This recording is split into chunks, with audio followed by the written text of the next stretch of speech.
হজরতুল আল্লাম শহীদ মরহুম আল্লামা দেলওয়ার হোসেন সাঈদী রহিমাহুল্লাহ, ওনার স্মৃতি বিজড়িত আজকের এই ঐতিহাসিক প্যারেড ময়দানের তাফসিরুল কোরআনের প্রোগ্রামে সব আছে। স্টেজ আছে, শ্রোতা আছে, প্যান্ডেল আছে, মিডিয়া কাভারেজ আছে, কিন্তু আমাদের কলিজার টুকটাটা আমাদের মাঝে নাই। আজকের এই প্রোগ্রামে আলোচক হয়ে এই চেয়ারে আমি না বসে ওই শ্রোতাদের কাতারে বসে যদি আমাদের আল্লামার নুরানি চেহারার দিকে তাকিয়ে ওয়াজ শুনতে পারতাম, আমাদের হৃদয়টা ঠান্ডা হয়ে যেত, আমাদের তৃষ্ণার্ত হৃদয় শান্ত হতো। সব আজকে আছে, কি যেন নাই, ঠিক কিনা বলেন? আল্লাহ তাআলা প্রতি 100 বছরে একজন মুজাদ্দিদ পাঠায়, প্রতি 100 বছরে একজন মুজাদ্দিদ, যিনি সমাজকে সংস্কার করেন। আল্লামা দেলওয়ার হোসেন সাঈদী রহিমাহুল্লাহ ছিলেন তেমন একজন মুজাদ্দিদ। চিৎকার করে বলেন ঠিক কিনা? উনি শিরক বিদআতের আস্তানাকে তছনছ করে দিয়েছেন, তাওহীদের বাণীকে সমুন্নত করেছেন, গণমানুষের কাছে তাফসিরুল কোরআনকে জনপ্রিয় করেছেন। আজীবন আজীবন তিনি ইসলামকে বিজয়ী শক্তি হিসেবে দেখার স্বপ্ন দেখতেন। এত প্রাঞ্জল ভাষা, এত চমৎকার আধুনিক প্রেজেন্টেশন, গণমানুষের কাছে কোরআনের তাফসিরকে এভাবে জনপ্রিয় করে তোলার মতো ব্যক্তিত্ব আল্লামা সাঈদী ছাড়া দ্বিতীয় কেউ এই বাংলার ভূখণ্ডে নাই। এই যে তাফসিরুল কোরআন, এই যে টার্মিনোলজি, এই টার্মটাই উনি আসলে জনপ্রিয় করেছেন। আমরা আগে জানতাম না যে এভাবে তাফসির করা যায়, এভাবে scientific indications of the Holi কোরআনকে মানুষের কাছে পেশ করা যায়, এভাবে এত জীবন ঘনিষ্ঠ করে, এত ইন্টারেক্টিভ করে কোরআনের কথাগুলো মানুষের কাছে উপস্থাপন করা যায়। উনি অন্যায়ের বিরুদ্ধে সবসময় সোচ্চার ছিলেন, প্রতিবাদী কণ্ঠস্বর ছিলেন।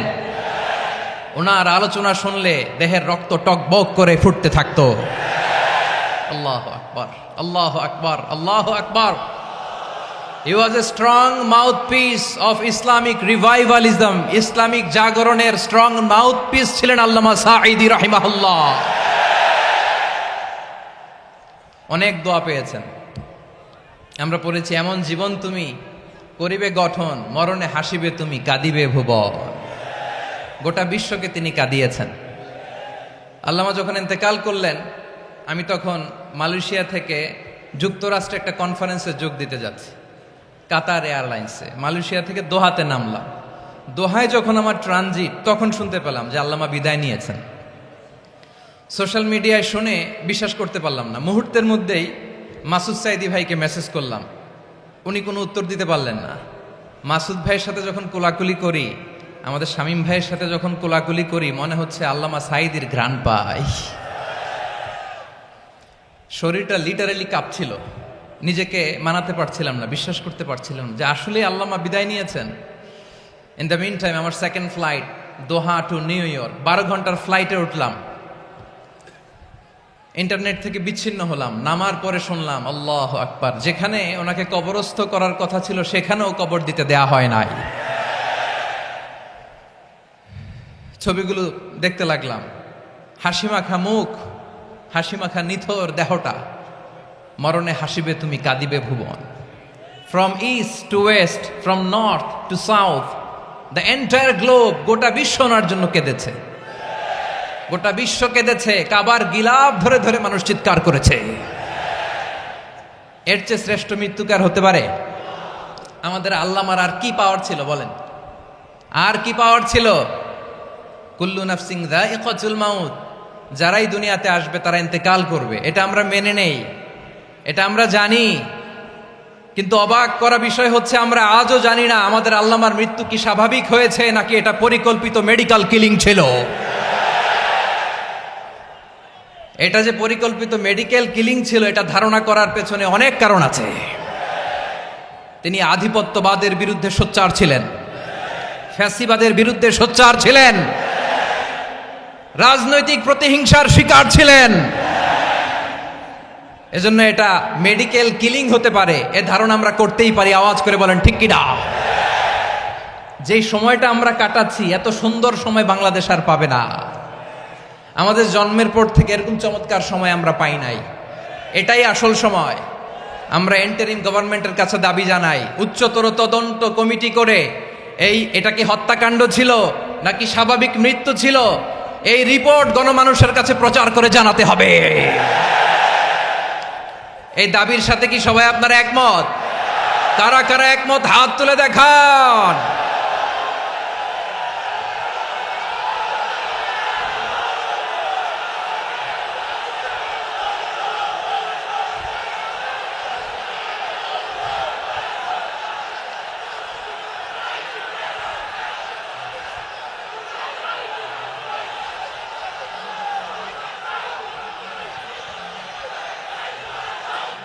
আমার প্রিয় ভাইয়েরা, প্রিয় চট্টলাবাসী, আল্লাহ তাআলা তার এই মুখলেস গোলামকে তার জান্নাতুল ফেরদাউসের মেহমান হিসেবে কবুল করুক, তার জীবনের সকল খেদমাগুলোকে কবুল করুক, জান্নাতুল ফেরদাউসের আলা মাকামে তাকে মেহমান হিসেবে কবুল করুক।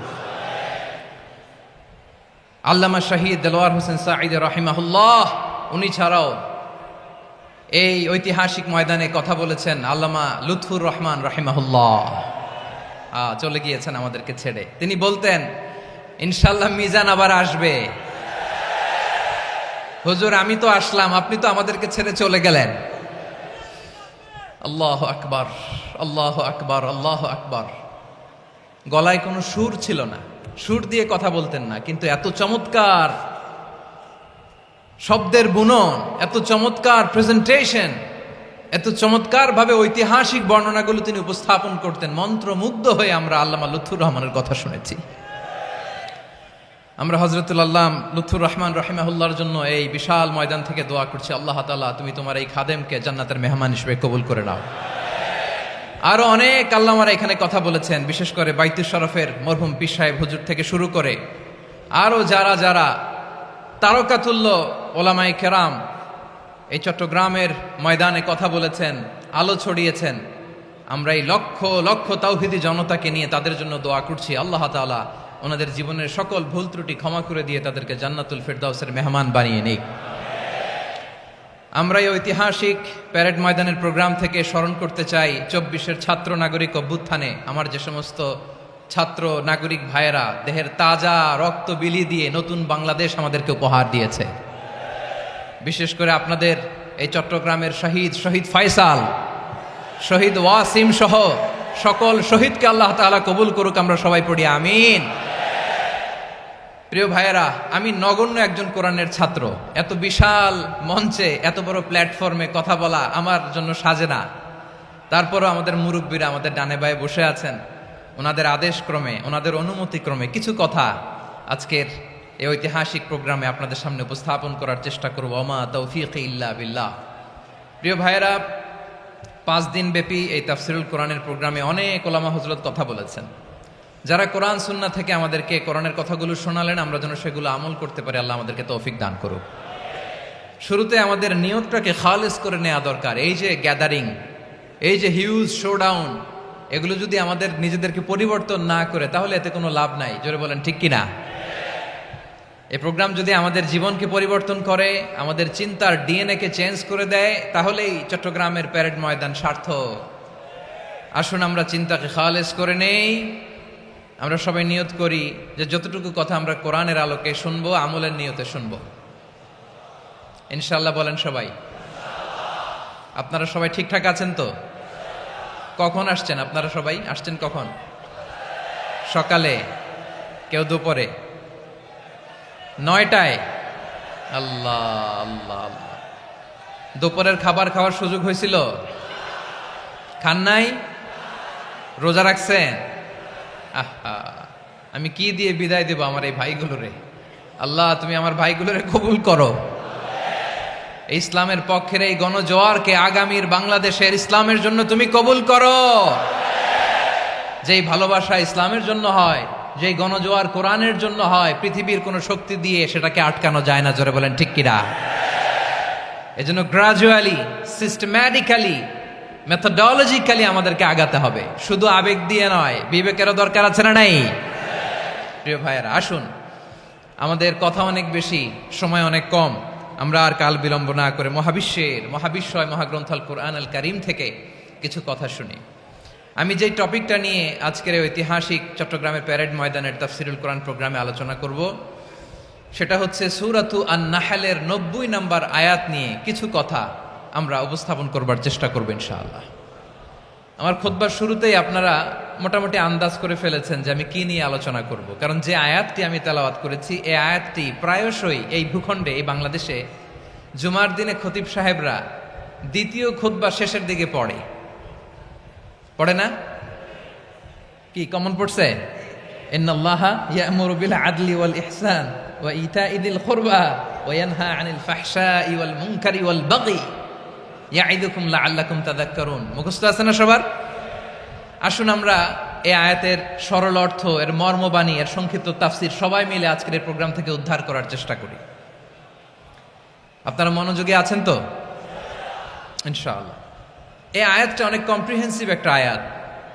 সাইয়েদনা আব্দুল্লাহ ইবনে মাসউদ রাদিয়াল্লাহু তাআলা আনহু উনি বলেছেন, ইন্নাহা মিন আজমাই আয়াতিল কুরআন, এটা কোরআনের সবচেয়ে জামে মানে আয়াত।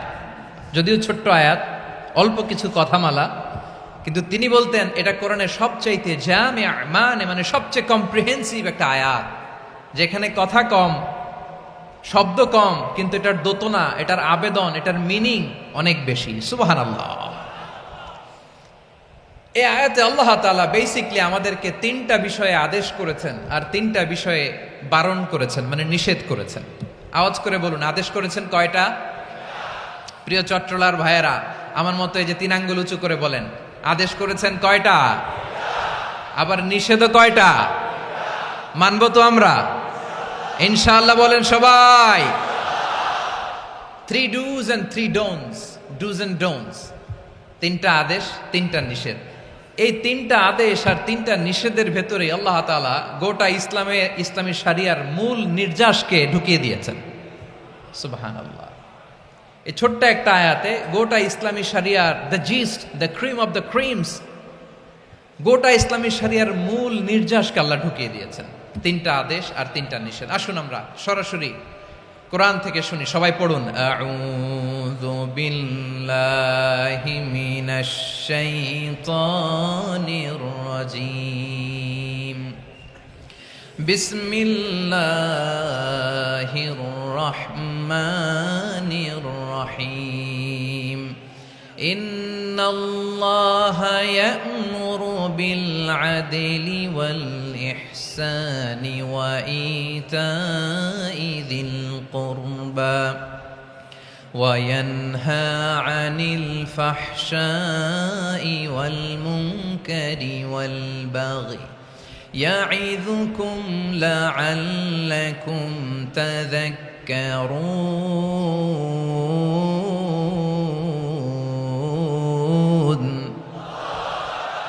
আল্লাহ তাআলা ইরশাদ করছেন, ইন্নাল্লাহা ইয়া'মুরু বিল আদলি ওয়াল ইহসান, নিশ্চয় আল্লাহ তাআলা তোমাদেরকে ন্যায় বিচারের আদেশ দেন, সদাচরণের আদেশ দেন, নিকটাত্মীয়দেরকে দানের আদেশ দেন। আদেশ কয়টা? আওয়াজ করে সবাই বলুন তো কয়টা?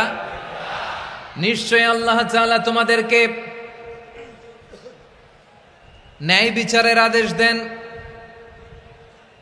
সদাচরণের আদেশ দেন, তিনি তোমাদের নিকটাত্মীয়দেরকে দানের আদেশ দেন, আর তিনি তোমাদেরকে অশ্লীলতা থেকে নিষেধ করেন, মন্দ কাজ থেকে নিষেধ করেন, অবাধ্যতা সীমা লঙ্ঘন থেকে নিষেধ করেন। তিনি তোমাদেরকে উপদেশ দেন যাতে তোমরা শিক্ষা গ্রহণ করো। সুবহানাল্লাহ। উপদেশ দিচ্ছে স্বয়ং কে?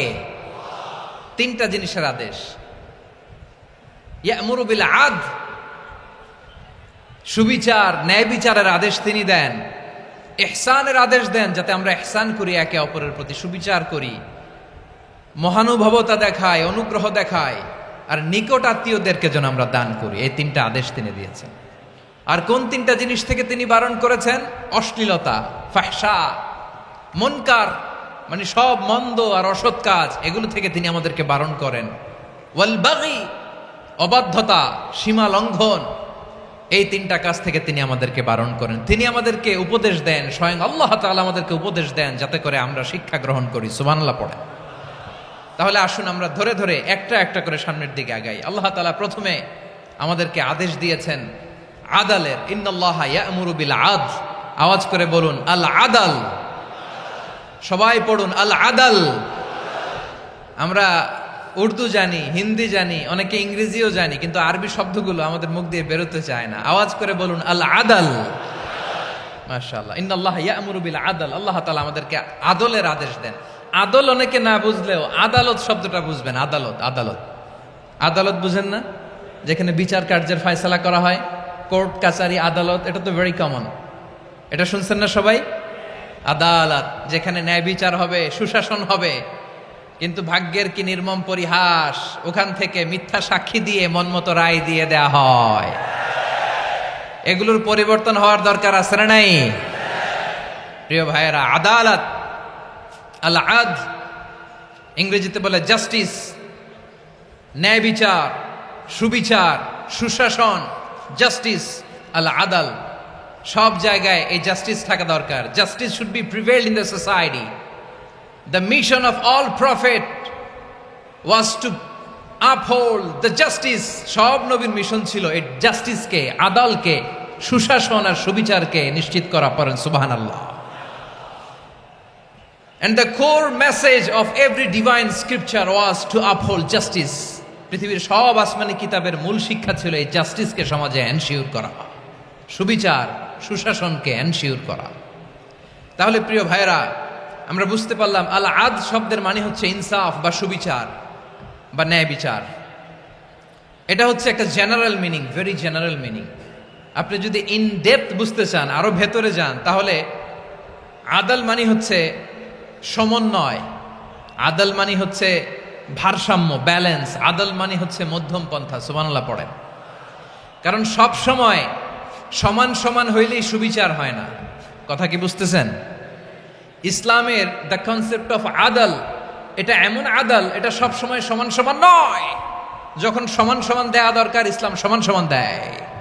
যখন ব্যালেন্স করা দরকার, চেক এন্ড ব্যালেন্স, সমন্বয়, ভারসাম্য করা দরকার, তখন ইসলাম ভারসাম্য করে দেয়। এটার নাম আদাল। সুবহানাল্লাহ। সহজ করে আপনাদেরকে বুঝাই। যেমন ধরুন, একটা পরিবারের 3 জন সদস্য, স্বামী, স্ত্রী আর সন্তান।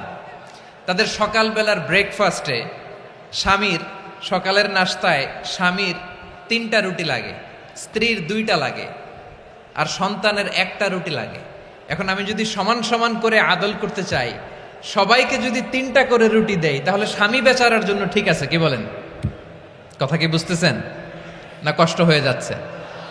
যদি সমান সমানের নিয়মে আগাই, তাহলে 3টা করে যদি রুটি দেই, স্বামীর জন্য ওকে, কিন্তু স্ত্রীর জন্য 1টা বেশি হয়ে যায়। আর সন্তানের জন্য কয়টা বেশি হয়? আচ্ছা, এই তো বুঝতেছেন, মাশাআল্লাহ। আচ্ছা, 2টা করে যদি সবাই রে দেয় সমান সমান নীতিতে, তাহলে স্ত্রীর জন্য, স্ত্রী বেচারির জন্য ঠিক আছে, কিন্তু স্বামীর কয়টা কম পড়ে? আর সন্তানের বেশি হয়ে যায় কয়টা? আচ্ছা, সমান সমান নীতিতে সবাইকে যদি সকালের নাস্তার জন্য 1টা করে রুটি দেই, সন্তানের জন্য ঠিক আছে, কিন্তু স্ত্রী বেচারির কম পড়ে কয়টা? স্বামীর কম পড়ে কয়টা? 2টা। কথা কি বুঝতেছেন? আর আমি যদি স্বামীকে দেই 3টা, স্ত্রীকে দেই 2টা, আর সন্তানকে দেই 1টা, তাহলে কারো অপচয় হবে না। যার যতটুকু দরকার ঠিক ততটুকুই কাজে লাগবে। চিল্লায় বলেন ঠিক কিনা? এটাই হচ্ছে ইসলামের আদাল, যেখানে যার যতটুকু দরকার তাকে সেখানে ঠিক ততটুকু দিয়ে দেওয়ার নামই হচ্ছে আদাল। চিল্লায় পড়েন আল্লাহু আকবার। রব্বুল আলামিন বলেন, ইউসিকুমুল্লাহু ফি আওলাদিকুম লিযযাকারি মিসলু হাযযিল উনসায়াইন। আল্লাহ তোমাদেরকে ওসিয়ত করেন, তোমাদেরকে আদেশ দেন, উত্তরাধিকার সম্পদ যখন বন্টন হবে, ছেলেরা যতটুকু পাবে, মেয়ে পাবে তার অর্ধেক। সুবহানাল্লাহ বলেন। দেখেন, ছেলে যদ্দূর, মেয়ে অর্ধেক। ছেলে ডবল পাবে। আপাত দৃষ্টিতে মনে হয় এখানে অবিচার হয়েছে, কিন্তু আসলে কি অবিচার হয়েছে? আপনি বিয়ের ক্ষেত্রে যান, ওইখানে আবার ছেলে মোহরানা দেয়, মেয়ে সেখানে মোহরানা পায়। তাহলে চেক এন্ড ব্যালেন্স, ভারসাম্য, ব্যালেন্স, মধ্যম পন্থা এখানে আছে না নাই? এটাই হচ্ছে ইসলামের আদল। আল্লাহ তাআলা এই আদলের আদেশ দিয়েছেন, সুবিচার, ন্যায় বিচার, সুশাসন এবং ভারসাম্যের আদেশ দিয়েছেন। প্রিয় ভাইয়েরা, একটি শান্তিময় সমাজ, একটা সমৃদ্ধ সমাজ, একটা মানবিক সমাজ যদি আমরা পেতে চাই, এই আয়াতের মধ্যে যতগুলো পয়েন্ট আছে সবগুলোর বাস্তবায়ন লাগবে। কথা বুঝতে পেরেছেন? বলেন, আওয়াজ করে বলেন, আমরা একটা শান্তির সমাজ চাই কি চাই না? আমরা একটা সমৃদ্ধ বাংলাদেশ চাই কি চাই না? আমরা একটা মানবিক বাংলাদেশ চাই কি চাই না? এই আয়াতে আল্লাহ তাআলা একটা মানবিক সমাজের রূপরেখা টেনেছেন। তার প্রথম কথা হচ্ছে ইন্নাল্লাহা ইয়ামুরু বিল আদল। আল্লাহ তাআলা তোমাদেরকে আদলের নির্দেশনা দেয়, সুবিচার সুশাসনের নির্দেশনা দেয়। যে সমাজে আদল থাকে না সেই সমাজে জুলুম মানুষের ঘাড়ে চেপে বসে। আদলের বিপরীত হচ্ছে জুলুম। আদলের বিপরীত কি? জুলুম বা জাওর, অত্যাচার, অবিচার, বৈষম্য। এই যে বৈষম্য বিরোধী ছাত্র আন্দোলন কমন পড়ছে? এই যে একজন সমন্বয়ক তো দেখা করলো আমার সাথে। জুলুম মানে হচ্ছে বৈষম্য। বৈষম্যের স্থান ইসলামে নাই, অবিচারের স্থান ইসলামে নাই, জুলুমের স্থান ইসলামে নাই। আল্লাহ তাআলা বলেন যে আমি জুলুমকে নিজের জন্য হারাম করেছি এবং তোমাদের জন্য হারাম করেছি।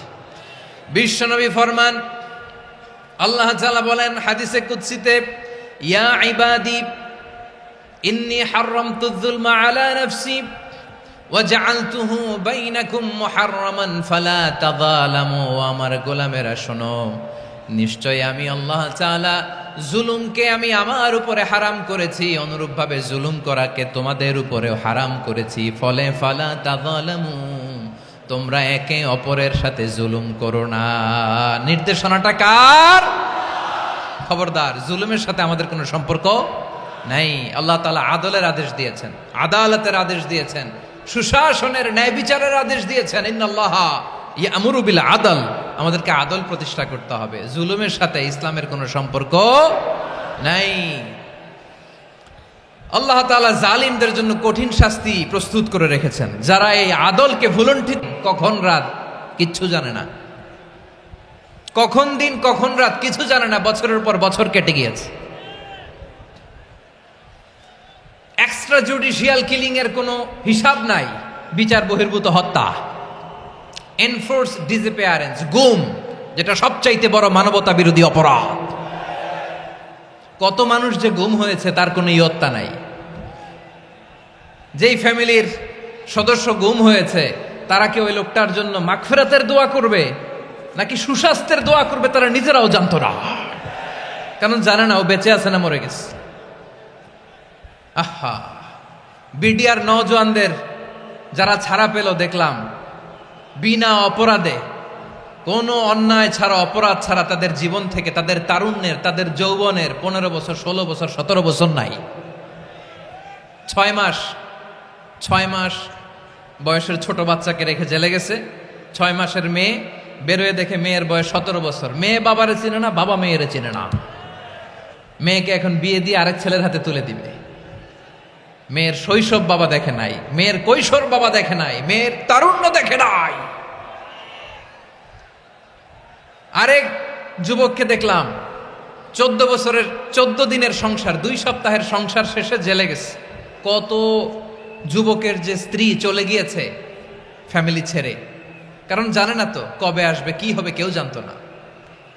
দাম্পত্য জীবনের মাত্র 14 দিনের স্মৃতি, এই স্মৃতিকে আঁকড়ে ধরে এক বোন 16টা বছর 17টা বছর কাটিয়ে দিয়েছে।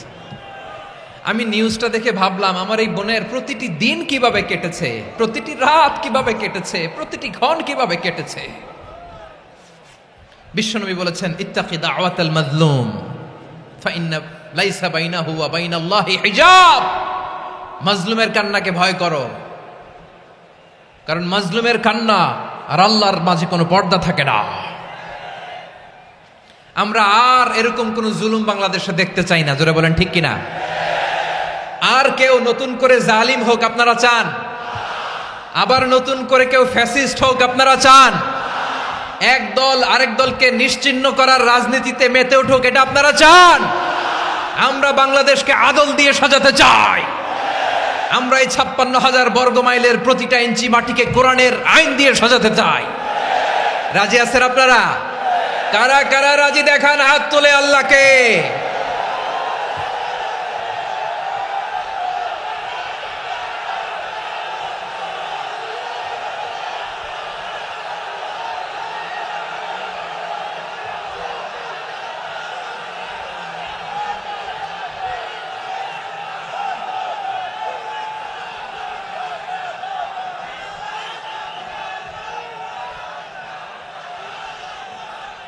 বসুন। আমার প্রিয় বীর চট্টলার তৌহিদি মুসলমান, আমরা আর নতুন করে কেউ জালিম হোক এটা চাই না, নতুন করে আবার কেউ ফ্যাসিস্ট হোক আমরা চাই না, এক দল আরেক দলকে নিশ্চিহ্ন করার রাজনীতি করুক আমরা চাই না। আমরা সুশাসনের বাংলাদেশ চাই, আমরা মানবিক বাংলাদেশ চাই, আমরা একটা সমৃদ্ধ বাংলাদেশ চাই, আমরা বিশ্বের বুকে সম্মান নিয়ে মাথা উঁচু করে দাঁড়াতে চাই, ঠিক কিনা বলেন?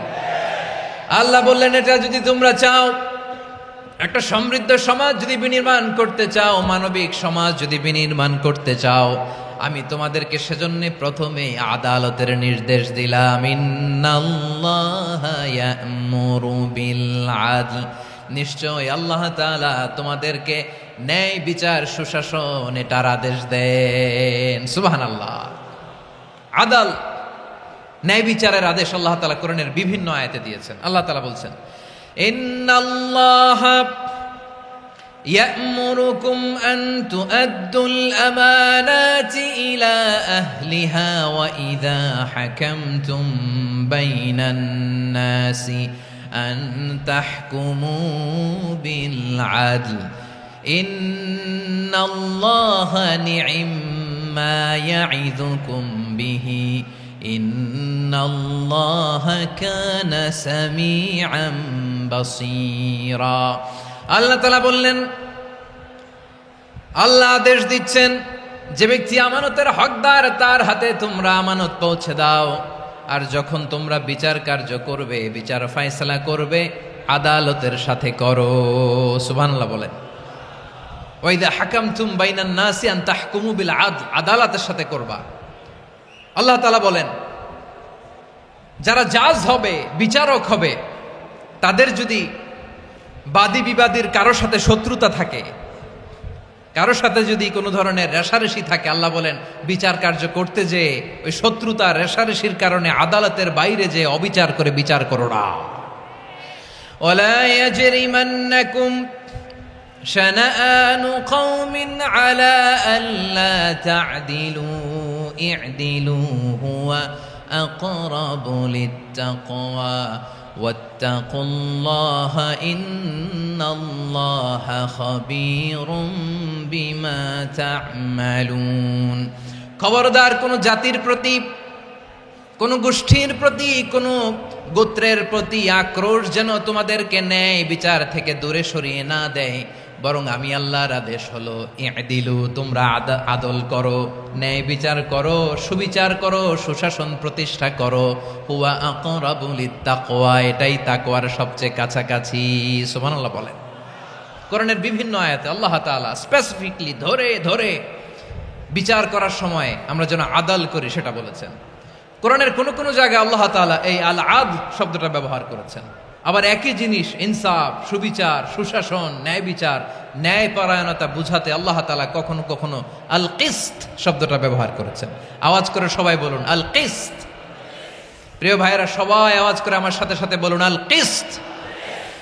আল্লাহ তাআলা বলেন, ওয়া ইন হাকামতা ফাহকুম বাইনাহুম বিল কিসতি ইন্নাল্লাহা ইউহিব্বুল মুকসিতিন।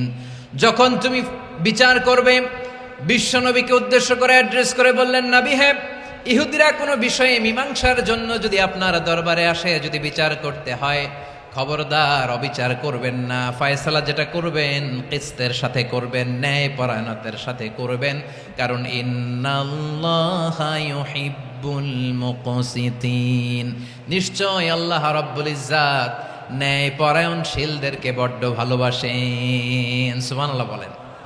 ন্যায় পরায়ণ লোকদেরকে আল্লাহ তাআলা বড্ড ভালোবাসেন। অন্য আয়াতে আল্লাহ তাআলা বলছেন, وَنَضَعُ الْمَوَازِينَ الْقِسْطَ لِيَوْمِ الْقِيَامَةِ فَلَا تُظْلَمُ نَفْسٌ شَيْئًا। আমি কিয়ামতের দিন ন্যায় পরায়ণতার মানদণ্ড স্থাপন করব, যেটাকে আমরা মিজানের পাল্লা বলি। আল্লাহ বলেন, ন্যায় বিচারের মানদণ্ড কিয়ামতের ময়দানে আমি আল্লাহ স্থাপন করব। সেদিন কারো প্রতি বিন্দু পরিমাণ, এক চুল পরিমাণ অবিচার করা হবে না, কোনো অবিচার করা হবে না। সেদিন সুশাসন হবে, সুবিচার হবে, ন্যায় পরায়ণতার সাথে বিচার হবে। আওয়াজ করে পড়েন আল্লাহু আকবার। তাহলে প্রিয় ভাইরা, যে তিনটি বিষয়ে আল্লাহ তাআলা আমাদেরকে আদেশ দিয়েছেন, তার প্রথমটা হচ্ছে আদালত, ইনসাফ, সুবিচার, ন্যায় বিচার। এটা আমরা চাই কি চাই না? বিশ্বনবী ন্যায় বিচার, ন্যায় পরায়ণতা, সুশাসন প্রতিষ্ঠিত করেন কি করেন নাই? আপনারা বিশ্বনবীর সিরাত যারা পড়েছেন, আপনি দেখবেন বিশ্বনবীর সিরাতের পরতে পরতে, বাঁকে বাঁকে, সিরাতের বাঁকে বাঁকে এই আদালতের নমুনা মেলে। সুবহানাল্লাহ বলেন। ছোট্ট একটা নমুনা রাসূল সাল্লাল্লাহু আলাইহি ওয়াসাল্লামের আসসিরা আল আতেরা থেকে ছোট্ট একটা নমুনা আপনাদের খেদমতে এখানে উপস্থাপন করি। বিশ্বনবী সাল্লাল্লাহু আলাইহি ওয়াসাল্লাম মক্কা বিজয় করলেন ৮ম হিজরিতে। মক্কা বিজয় শেষে তিনি কয়েক সপ্তাহ মক্কাতে অবস্থান করলেন। ইন দ্য মিন টাইম মক্কার একটা ভেরি প্রেস্টিজিয়াস এন্ড ডিগনিফাইড ফ্যামিলির নারী চুরিতে ধরা পড়ল। কিসে ধরা পড়ল? সবাই বলেন কিসে? আমাদের সমাজে আসেনি এটা? আছে? ছোট না বড়? হ্যাঁ, হিসাব করে শেষ করা যায় না। ৩.৫ লাখ কোটি টাকা নাই উন্নয়ন প্রকল্পের নামে। উন্নয়ন প্রকল্পের নামে ৩.৫ লাখ কোটি টাকা নাই। ৩.৫ লাখ কোটি টাকা লিখতে পারবেন আপনি? এক টানে লিখতে পারবেন? বুঝতেছেন কত বড় সংখ্যা? হ্যাঁ, বনু মাখজুমিয়া গোত্রের এক নারী মক্কায় চুরিতে ধরা পড়ল। বলেন তো চুরি করলে বিধান কি? কি কাটতে হবে? চুরির বিধান হলো হাত কেটে দাও। তাও সেটা গোপনে নয়, প্রকাশ্যে জনসম্মুখে হাত কেটে দাও। বনু মাখজুমিয়া গোত্রের নারী যখন চুরিতে ধরা পড়লো, সাহাবারা চিন্তায় পড়ে গেলেন। সবেমাত্র মক্কার লোকেরা কালিমা পড়ে মুসলমান হয়েছে, ইসলামের আইন কানুন তেমন জানে না, ইসলামী শরিয়ার সাথে বেশি পরিচিত নয়।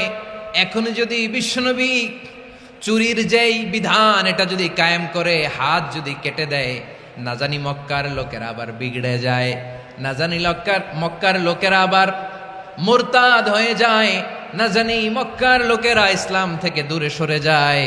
চলো চলো, সাহাবীরা মিলে পরামর্শ করলেন, চলো বিশ্বনবীর কাছে যে বলি, ও নবী, শুধু কেবলমাত্র একমাত্র এই নারীর জন্য চুরির হাত কাটার বিধানটা আপনি একটু থামিয়ে দেন। চুরির হাত কাটার যে বিধান এইখানে একটু রহিত করে দেন, বাকিগুলা কইরেন মদিনাতে যে চলবে, কিন্তু মক্কায় এবারের জন্য মাফ করে দেন। কিন্তু কে বলবে? এই যে পরামর্শ, সাজেশন, এটা কে দিবে বিশ্বনবীর কাছে? সাহাবারা চিন্তায় পড়ে গেলেন। আল্লাহর নবীর সামনে দাঁড়িয়ে আল্লাহর দেয়া হুদুদ, আল্লাহর দেয়া বিধান থামিয়ে দেওয়া, মাফ করে দেওয়া, এই কথা বিশ্বনবীর সামনে বলার সাহস তো কেউ রাখে না। কেউ কেউ বলল, বিশ্বনবীর পালক পুত্র যায়েদ বিন হারেসার সন্তান উসামারে বিশ্বনবী নাতির মতো আদর করে, বড্ড বেশি ভালোবাসে উসামারে। এজন্য সাহাবারা উসামাকে বলতো হিব্বু রাসূলিল্লাহ, বিশ্বনবীর ভালোবাসা। কি বলতো? সাহাবীরা বললেন, বিশ্বনবীর ভালোবাসা হিব্বু রাসূলিল্লাহ, উসামারে পাঠাও। উসামারে বিশ্বনবী নাতির মতো স্নেহ করে, মায়া করে, ভালোবাসে। আমরা পারবো না, উসামা পারবে।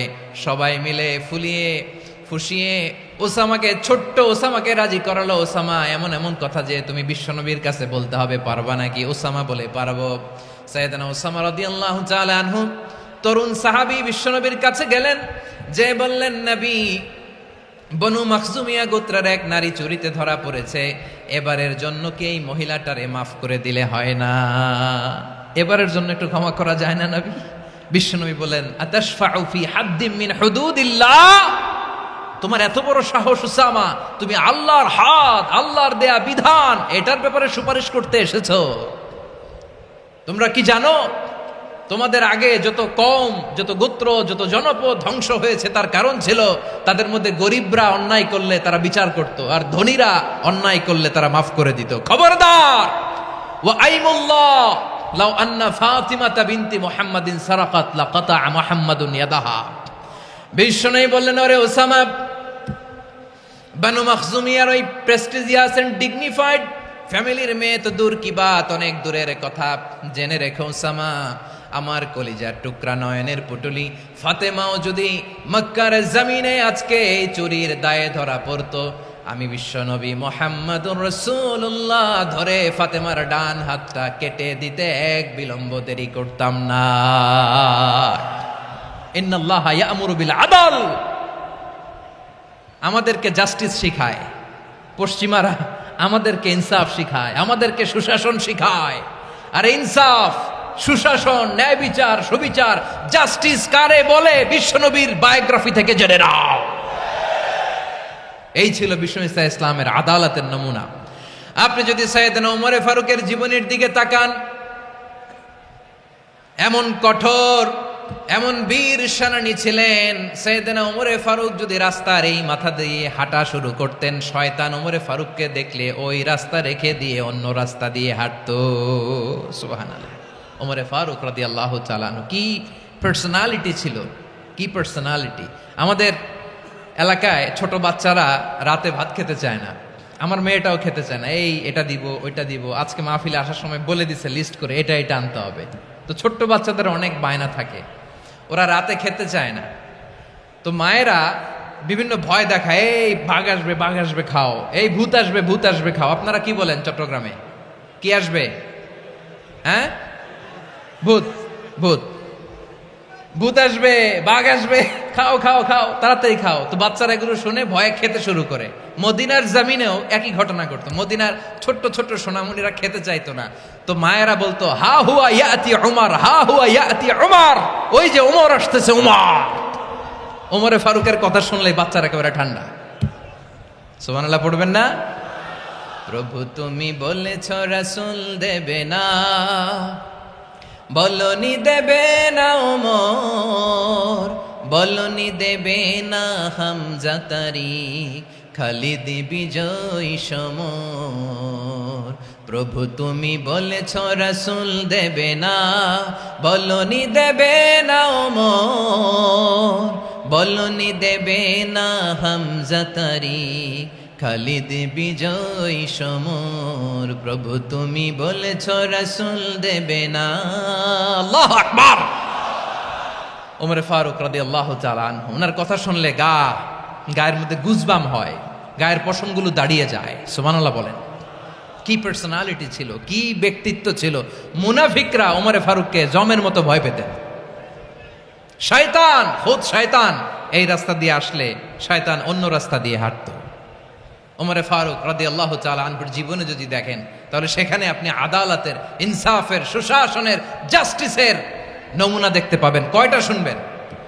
সাইয়েদনা ওমর ফারুকের রাদিয়াল্লাহু তাআলা আনহুর সন্তান আব্দুর রহমান মিশরে মদ খেয়ে মদ্যপ অবস্থায় ধরা পড়েছে।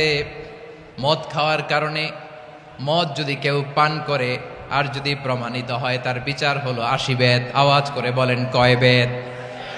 বাংলাদেশেও তো এই আইন আছে নাকি? বাংলাদেশে আছে? হ্যাঁ, মদ খাইলে 80 বেত, এই আইন বাংলাদেশে চালু হোক। আমরা চাই কি চাই না? চাই সবাই।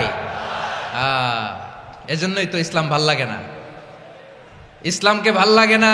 ইসলামকে আউট করে রাখতে পারলেই তো এরকম বড় বড় বোতল খাওয়া যায়। একেবারে সহজ, পানির মতো সহজ, হিসাব একেবারে সহজ। ওমর ফারুক রাদিয়াল্লাহু তাআলা আনহুর ছেলে ভুল করে মদ পান করে ফেলেছিলেন। আব্দুর রহমান, ঘটনা ঘটেছে মিশরে। মিশরের গভর্নর তখন আমর ইবনুল আস রাদিয়াল্লাহু তাআলা আনহু। আব্দুর রহমানের ভাই যে গভর্নরকে বলল, গভর্নর যদি একটু দয়া করেন, খলিফার ছেলে আমার ভাই আব্দুর রহমান মদ্যপ অবস্থায় ধরা পড়েছে, জনসম্মুখে যদি আপনি বেত্রাঘাত করেন আমাদের প্রেস্টিজ থাকে না, যদি 80 বেত আপনি মারেন আমার কোনো কথা নাই, কিন্তু ঘরের ভেতরে মারেন। আব্দুর রহমানের ভাইয়ের সুপারিশ শুনে সাইয়েদনা আমর ইবনুল আস রাদিয়াল্লাহু তাআলা আনহু রাজি হয়ে গেলেন। ঘরের ভেতরে লোকচক্ষুর আড়ালে 80 বেত তিনি মানলেন। কিন্তু ঘটনাক্রমে এই কথা লুকিয়ে লুকিয়ে ঘরের ভেতরে 80 বেত মারার কথা সাইয়েদনা ওমর ফারুক মদিনা থেকে জানতে পারলেন। মদিনা থেকে তিনি ফরমান জারি করলেন, এই বিচার যেমনটি আমর ইবনুল আস আদায় করেছে, এটা প্রকৃতপক্ষে আদায় হয় নাই। আসো সবাই মদিনায় আসো, আমর ইবনুল আস মদিনায় আসো, আব্দুর রহমানও আসো, সবাই আসো, জনসম্মুখে এই বিচার কার্যকর করতে হবে। সাইয়েদনা ওমর ফারুক মসজিদে নববীর পিলারের মধ্যে নিজের ছেলেকে বাঁধলেন, আবার জনসম্মুখে 80টা বেত তার গায়ের মধ্যে মারলেন। মাজমুয়ে ফাতাওয়া ইবনে তাইমিয়া রাহিমাহুল্লাহ উনি এটা নকল করেছেন। এটা সবচেয়ে বিশুদ্ধ মত, আরো অনেক মত আছে। মারা গেছে কবরের উপর, ওগুলো বাদই দিলাম। কেমন খলিফা ছিলেন, কেমন খলিফা! পশ্চিমারা তোমরা জাস্টিস আমাদেরকে শেখাও, ইনসাফ কারে বলে, সুশাসন আমাদেরকে তোমরা শিখাও। ওমরে ফারুক রাদিয়াল্লাহু তাআলা আনহু ওইটাকে, ওই বিচারকে তিনি ধর্তব্য মনে করেন নাই। মদিনাতে এনে আবার জনসম্মুখে আবার 80 বেত মেরেছেন। মিশরে ওমরে ফারুক রাদিয়াল্লাহু তাআলা আনহু আমর ইবনুল আসকে গভর্নর করে পাঠালেন। সেখানে আমর ইবনুল আসের ছেলে একটা প্রতিযোগিতায় রানার আপ হয়েছে। এক মিশরি সেখানে চ্যাম্পিয়ন হয়েছে। রানার আপ বুঝতে পেরেছেন তো? রানার আপ সেকেন্ড হয়েছে, এক মিশরি হয়েছে চ্যাম্পিয়ন প্রথম। কিন্তু গভর্নরের ছেলে ও জিততে পারে নাই। ও রাগে ওই মিশরির গায়ের মধ্যে কয়েকটা লাঠি দিয়ে বাড়ি মেরেছে। মিশরি যে মদিনাতে ওমরে ফারুকের কাছে বিচার দিলেন, আপনার গভর্নরের ছেলে অন্যায়ভাবে আমার গায়ে হাত তুলেছে। সাইয়েদনা ওমরে ফারুক আবার ফরমান জারি করলেন, আসো মদিনাতে আসো। মিশরীকে ডাকলেন। ওই মিশরের গভর্নর আমর ইবনুল আস রাদিয়াল্লাহু তাআলা আনহুকে ডাকলেন, তার ছেলেকেও ডাকলেন। সবাই বসে রইল। আমর ইবনুল আস রাদিয়াল্লাহু তাআলা আনহু মাথা নিচু করে বসে আছেন, লজ্জায় কাচুমাচু। হায় হায়, আজকে আমার ছেলের কারণে আমিরুল মুমিনিন খলিফাতুল মুসলিমিন ওমরে ফারুকের কাছে আমি জনসম্মুখে লজ্জিত হচ্ছি। সাইয়েদনা ওমরে ফারুক বললেন, এই নাও লাঠি। গভর্নরের ছেলে তোমার মাথার মধ্যে যতগুলো বাড়ি মেরেছে, আজকে জনসম্মুখে তুমি অতগুলা বাড়ি মারো। মিশরি বলে, থাক, আপনি যে ডেকে আনছেন সবার সামনে এটা বলছেন, এতেই আমি খুশি। আল্লাহু আকবার! আপনার মহানুভবতা দেখে আমি খুশি, আর অপমানের দরকার নাই। ওমরে ফারুক বলে, না, খবরদার, এই কথা মিশরি তুমি বলো না, মারো, যতগুলা বাড়ি মেরেছে মারো। বাধ্য হয়ে মিশরি আমর ইবনুল আসের সামনে ওনার কলিজার টুকরা সন্তানের মাথার মধ্যে বাড়ি মারতে আরম্ভ করলেন। ঠিক যতগুলা বাড়ি গভর্নরের ছেলে আমর ইবনুল আসের ছেলে মিশরির গায়ে মেরেছিল, মাথায় মেরেছিল, মিশরি গুনে গুনে ততটা মারলেন। এই দৃশ্য দেখে ওমরে ফারুক রেগে মেগে আগুন, রাগের চোটে রাগ সামলাতে না পেরে, আর নিজেকে সামলাতে না পেরে মিশরিরে বললেন, ছেলেরে মারা শেষ হয়ে গেলে এবার বাবার টাক মাথার মধ্যে কয়েকটা বাড়ি মার। রাগের চোটে, আউট অফ অ্যাঙ্গার, রাগের চোটে, যে আমার পাঠানো গভর্নর আমর ইবনুল আস তার ছেলেকে কেন আদব তারবিয়া কেন শিক্ষা দিতে পারে না। ছেলেরে মারা হইলে এবার আমর ইবনুল আসের মাথার মধ্যে দুইটা মারো। এটা রাগে বলেছেন, এটা শাস্তি হিসেবে না। সুবহানাল্লাহ পড়ে। তোমরা আমাদেরকে সুশাসন শিখাও, আমাদেরকে সুশাসন শিখাও। বিশ্বনবী বলেন, আদল এটা যেন তেন বিষয় না, এটা দিয়েই মানবিক সমাজ গড়তে হবে। আল্লাহ তাআলা কিয়ামতের কঠিন ময়দানে, যেদিন স্বামী স্ত্রীকে চিনবে না, স্ত্রী স্বামীকে দেখে পালিয়ে যাবে, বন্ধু বন্ধুরে চিনবে না, পীর সাহেব মুরিদরে চিনবে না, মুরিদ পীর সাহেবরে চিনবে না, দলের কর্মী তার নেতারে চিনবে না, নেতা তার কর্মীরে চিনবে না, বন্ধু বন্ধুরে দেখে পালাবে। এই কঠিন মুহূর্তে সূর্যটা মাথার কাছে চলে আসবে, জমিনটা তামার জমিন হবে। আজকের জমিনের মতো নয়। মানুষ ঘর্মাক্ত, ক্লান্ত, শ্রান্ত মাথার মগজগুলো কানের ছিদ্র আর নাকের ছিদ্র দিয়ে বেয়ে বেয়ে পড়বে। বিশ্বনবী ফরমান, কিয়ামতের ওই কঠিন ময়দানে 7 শ্রেণীর ব্যক্তিকে রব্বুল আলামিন তার আরশের নিচে ছায়া দিবেন। তার মধ্যে প্রথম শ্রেণীর ব্যক্তি হলো ইমামুন আদিল। ইমামুন আদিল, ন্যায়পরায়ণ শাসক,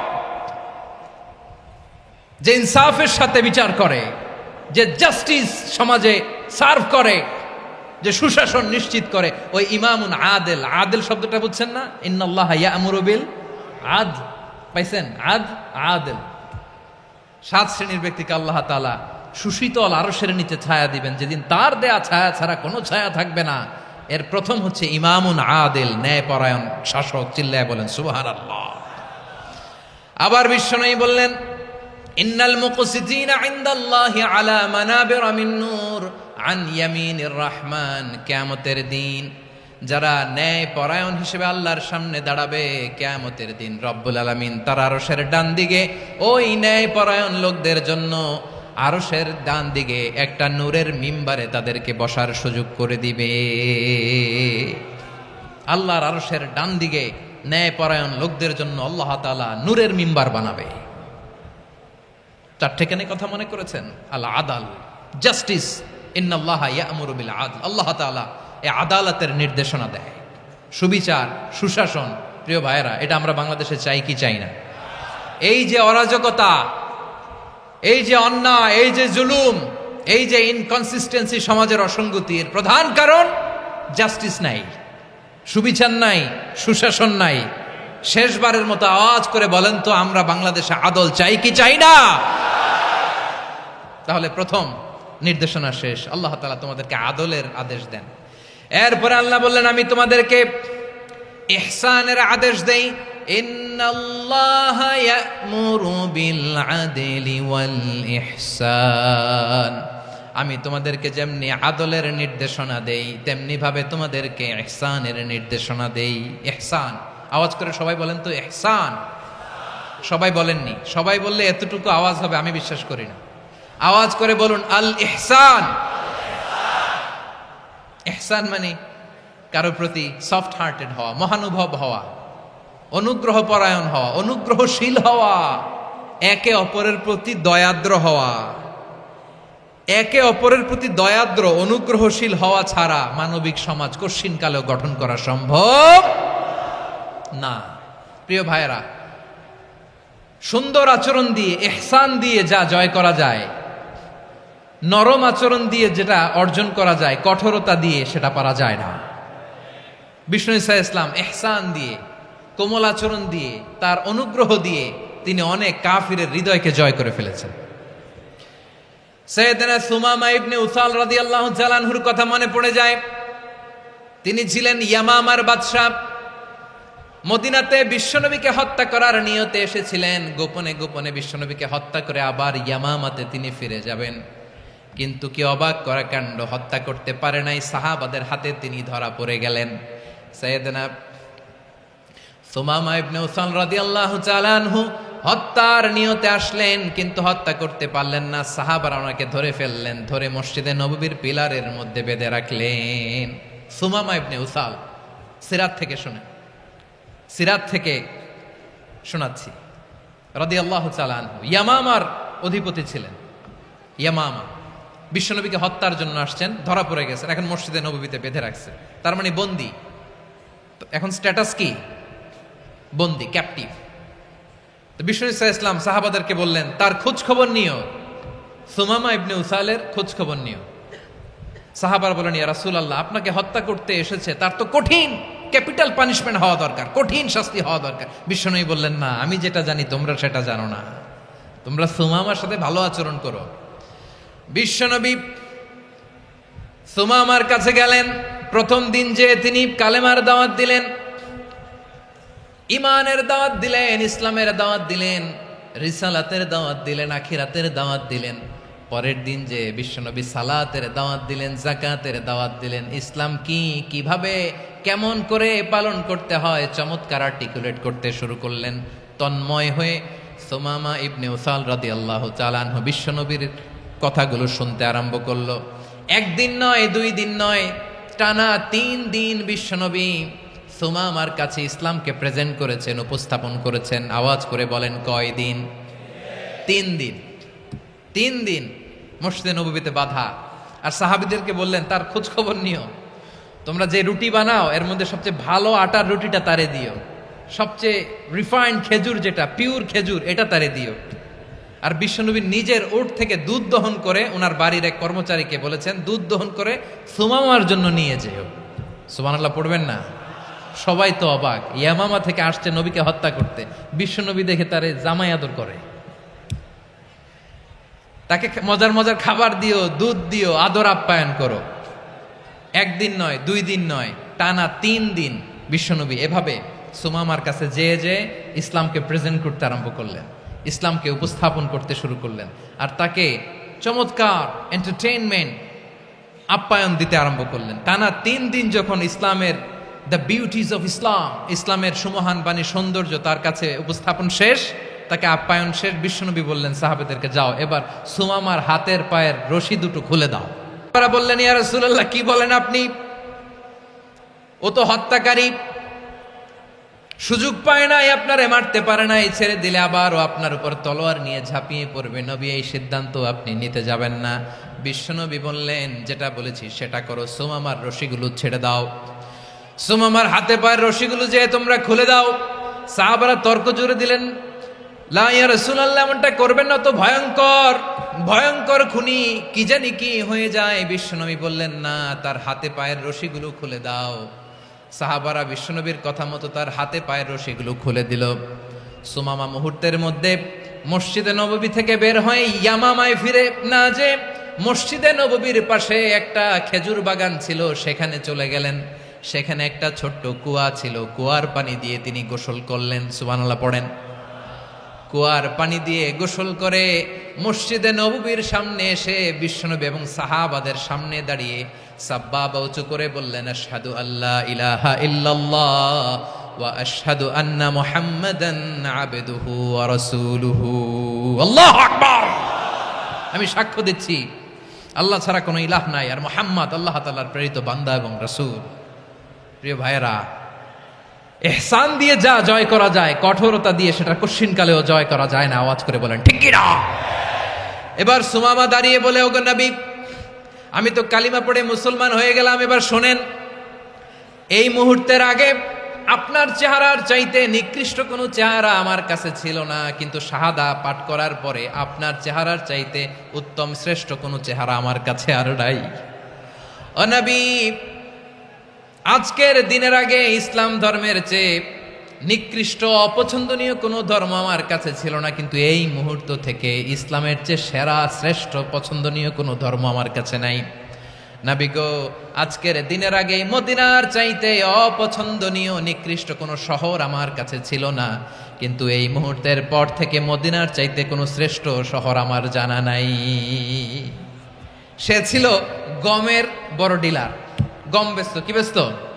তার গম কিনে মক্কার লোকেরা রুটি খাইতো। সে ঘোষণা দিল, আজকে থেকে মক্কাবাসীদের জন্য সব গম আমি হারাম করে দিলাম, মক্কাবাসী এখন না খেয়ে মরে। সুবহানাল্লাহ পড়বেন না?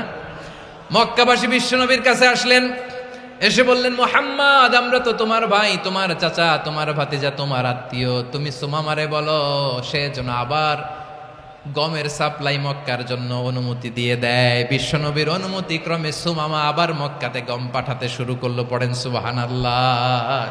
ইহসান, ইহসান দিয়ে আপনি যেটা জয় করতে পারবেন, you can win the heart of your enemies. ইহসান দিয়ে আপনি আপনার শত্রুর হৃদয়কে জয় করতে পারবেন। আওয়াজ করে বলেন ঠিক কি না? এজন্য আল্লাহ বললেন, ওয়া আনফিকু ফি সাবিলিল্লাহি ওয়া লা তুলকু বিআইদিকুম ইলাত তাহলুকা ওয়া আহসিনু ইন্নাল্লাহা ইউহিব্বুল মুহসিনিন। তোমরা আল্লাহর রাস্তায় দান করবে আর নিজেরা নিজেদেরকে ধ্বংসের হাতে ঠেলে দিও না। তোমরা একে অপরের প্রতি ইহসান করবে, কারণ ইহসানকারীদেরকে আল্লাহ বড্ড ভালোবাসেন। সুবহানাল্লাহ পড়েন। আবার সূরা রহমানে আল্লাহ বললেন, হাল জাযাউল ইহসানি ইল্লাল ইহসান ফাবিআইয়ি আলা, সবাই পড়েন, ফাবিআইয়ি আলাই রাব্বিকুমা তুকাযযিবান। ইহসানের প্রতিদান হিসেবে ইহসানি হয়। বিশ্বনবী সুমামার প্রতি যেমন ইহসান করেছেন, সুমামাও ঠিক তেমন ইহসান ফিরিয়ে দিয়েছে। ঠিক কিনা বলেন? তাহলে এক নম্বরে হচ্ছে আদ, ন্যায় বিচার। দুই নম্বরে সবাই বলেন ইহসান, সদাচরণ। ইহসান দুই ধরনের প্রিয় ভাইরা, ইহসান ফিল ইবাদা, ইহসান ফিল মুআমালা। ইহসান ফিল ইবাদা হচ্ছে একাগ্র অনুভবে ইবাদতে ডুব দেওয়া, এর নাম ইবাদতের ইহসান। সুবহানাল্লাহ পড়ে। বিশ্বনবী বলেন ইহসান মানে কি জানো নাকি? হাদিসে জিবরিলে সাইয়েদনা জিবরিল আলাইহিস সালাম বিশ্বনবীকে বললেন, আখবিরনি আনিল ইহসান। নবী আমাদেরকে বলেন ইহসান মানে কি? বিশ্বনবী বললেন, আনতা আবুদাল্লাহা কাআন্নাকা তারাহু ফাইন লাম তাকুন তারাহু ফাইন্নাহু ইয়ারাক। ইহসান মানে হলো এমন ভাবে তুমি আল্লাহর সামনে নিজেকে উজাড় করে ইবাদত করবে, তুমি ভাববে তুমি আল্লাহকে দেখতে পাচ্ছ, আর এটা যদি ভাবা তোমার জন্য কঠিন হয়ে যায়, অন্তত এতটুকু তুমি ভাববা যে আল্লাহ তোমাকে দেখতে পাচ্ছেন। ঠিক কিনা বলেন? ও আমার বীর চট্টলার ভাইয়েরা, কেউ যেটা দেখে না সেটা দেখে কে? এই বিশ্বাস হৃদয়ের মধ্যে আছে? নামাজে যখন দাঁড়ান এই ফিলিংসটা আনা যাবে? হ্যাঁ, এশার সালাত তো এখনো হয় নাই না? আলোচনা শেষে এশার সালাত এখানে অনুষ্ঠিত হবে, তাই না? আচ্ছা বলুন তো, আমরা এশার সালাত পর্যন্ত বেঁচে থাকবো এই গ্যারান্টি আছে কার কার? হাত তোলেন। কয়েকজন হাত তুলছে পেছনে, না বুঝে তুলে ফেলছে। এশা পর্যন্ত যে আমরা হায়াত পাবো কোনো গ্যারান্টি আছে? সবাই আওয়াজ করে বলেন, গ্যারান্টি আছে? গ্যারান্টি নাই। এই জন্য বিষ্ণু ইসলাম বলেছে, এমন ভাবে নামাজে দাঁড়াও, ইবাদত করো, মনে করো হতে পারে এটাই আমার জীবনের শেষ নামাজ। পারফর্ম দ্য সালাহ as if this is your last and final prayer. এমন ভাবে সালাতে দাঁড়াও, ভাবো হতে পারে এটাই তোমার জীবনের শেষ নামাজ। এমন ভাবে নামাজে দাঁড়াও, ভাবো এটাই শেষ নামাজ। তাহলে নামাজে একাগ্রতা বাড়ায় দিবে কে? ফলে ইবাদতের ইহসান আমাদের অর্জিত হবে। আর মুআমালাতে ইহসান হলো, বিশ্বনবী বলেন, ইন্নাল্লাহা তাবারাকা ওয়া তাআলা কাতাবাল ইহসানা আলা কুল্লি শাই, ফাইদা কাতালতুম ফাআহসিনুল কিতলা ওয়া ইযা যাবাহতুম ফাআহসিনুয যাবহা ওয়ালিয়ুহিদ্দা আহাদুকুম শাফরাতাহু ওয়ালিয়ুরিহ যাবিহাতাহু। ইহসান দুই ধরনের, আওয়াজ করে বলতে হবে। কয় ধরনের? সবাই বলুন আওয়াজ করে, কয় ধরনের? একটা হচ্ছে ইহসান ফিল ইবাদা, ইবাদতে ইহসান। ইবাদতে ইহসান কি? একাগ্র অনুভব দিয়ে ইবাদত করা, মন প্রাণ দিয়ে ইবাদত করা। আর মুআমালাতে ইহসান কি? সব কাজে, দৈনন্দিন কাজে, কর্মে, সামাজিক অ্যাক্টিভিটিতে কোমলতা প্রদর্শন করা, অনুগ্রহের সাথে সবকিছু করা। আল্লাহ তাআলা, ইন্নাল্লাহা তাবারাকা ওয়া তাআলা কাতাবাল ইহসানা আলা কুল্লি শাই, তিনি সব কিছুর ব্যাপারে ইহসানকে আবশ্যক করেছেন। সবকিছুতে মুমিনের সব কাজে ইহসানের পরশ থাকবে। ওয়া ইযা কাতালতুম ফাহসিনুল কিতলা, বিশ্বনবী বলেন, তুমি যখন কাউকে হত্যা করো ইহসানের সাথে করো। সুবহানাল্লাহ পড়বেন না? যখন হত্যা করো তখনও ইহসানের সাথে। আচ্ছা, হত্যা করবো আবার ইহসান আসবে করতে করে, তো মেরেই ফেলবো আমি। আল্লাহ, ও ভাই, একজন খুন করেছে, খুনি, রাষ্ট্রীয় আইনে তার শাস্তি হয়েছে ডেথ পেনাল্টি, মৃত্যুদণ্ড। এখন মৃত্যুদণ্ড দেখে আপনি যেমনি মন চায় তেমনি মারবেন লোকটারে? ওর নাক কেটে ফেলতে পারবেন? ওর কান কাটতে পারবেন? ওর চোখ উপড়ে ফেলতে পারবেন আপনি? যেমন মন চায় তার অঙ্গহানি করা যাবে না। ইহসানের সাথে তাকে হত্যা করো। সুবহানাল্লাহ, this is Islam, this is the true essence of Islam. ওয়া ইযা যাবাহতুম ফাহসিনুয যাবহা, যখন জবাই করবে তখনও ইহসানের সাথে জবাই করো। করবো জবাই, ওইখানেও নাকি ইহসান। আচ্ছা, কুরবানির দিন আমরা পশুগুলোরে কি করি বলেন সবাই আওয়াজ করে? জবাই। জবাই মানে তো এটার মেরেই ফেলতেছি, একটু পরে তো টুকরো টুকরো করে গোশতগুলো খাবো, এটা তো খাবো, এটা তো মেরেই ফেলবে। বিষ্ণু বলে না, জবাইয়ের মধ্যেও, মুমিনের জবের ভেতরেও ইহসানের পরশ থাকা চাই। যখন জবাই করবে প্রাণীটাকে হাত পা টাইট করে বেঁধে নাও, ছুরিটাকে শার্পেন করে নাও, ধারালো করে নাও, যাতে অল্প সময়ে জবাইটা হয়ে যায়, প্রাণীটা যাতে কম কষ্ট পায়। সুবহানাল্লাহ পড়ে। দিস ইজ কল্ড ইহসান। ইহসান, আল্লাহ তাআলা যেমনি আদলের আদেশ করেছেন, ন্যায় বিচার, জাস্টিস এনশিওর করতে বলেছেন, সমাজে ইহসানের ব্যবহার, ইহসানের অনুশীলন তিনি করতে বলেছেন। এজন্য মুমিনের প্রতিটি কাজে, আমার চট্টগ্রামের ভাইয়েরা আমার দিকে তাকান, খেয়াল করে শুনুন, মুমিন জীবনের প্রতিটি কাজে ইহসানের পরশ থাকা চাই। আমরা যেন আমাদের পরিবারের প্রতি ইহসান করি, আমরা যেন আমাদের কর্মচারীদের প্রতি ইহসান করি, আমরা যেন আমাদের কলিগদের প্রতি ইহসান করি, আমরা যেন আমাদের ভাইদের প্রতি ইহসান করি। মুমিন জীবনের প্রতি কাজে ইহসানের পরশ থাকার দরকার আছে না নাই? কথা বুঝতে পেরেছেন? তাহলে আল্লাহ তাআলার তিনটা আদেশ ছিল, কয়টা গেল?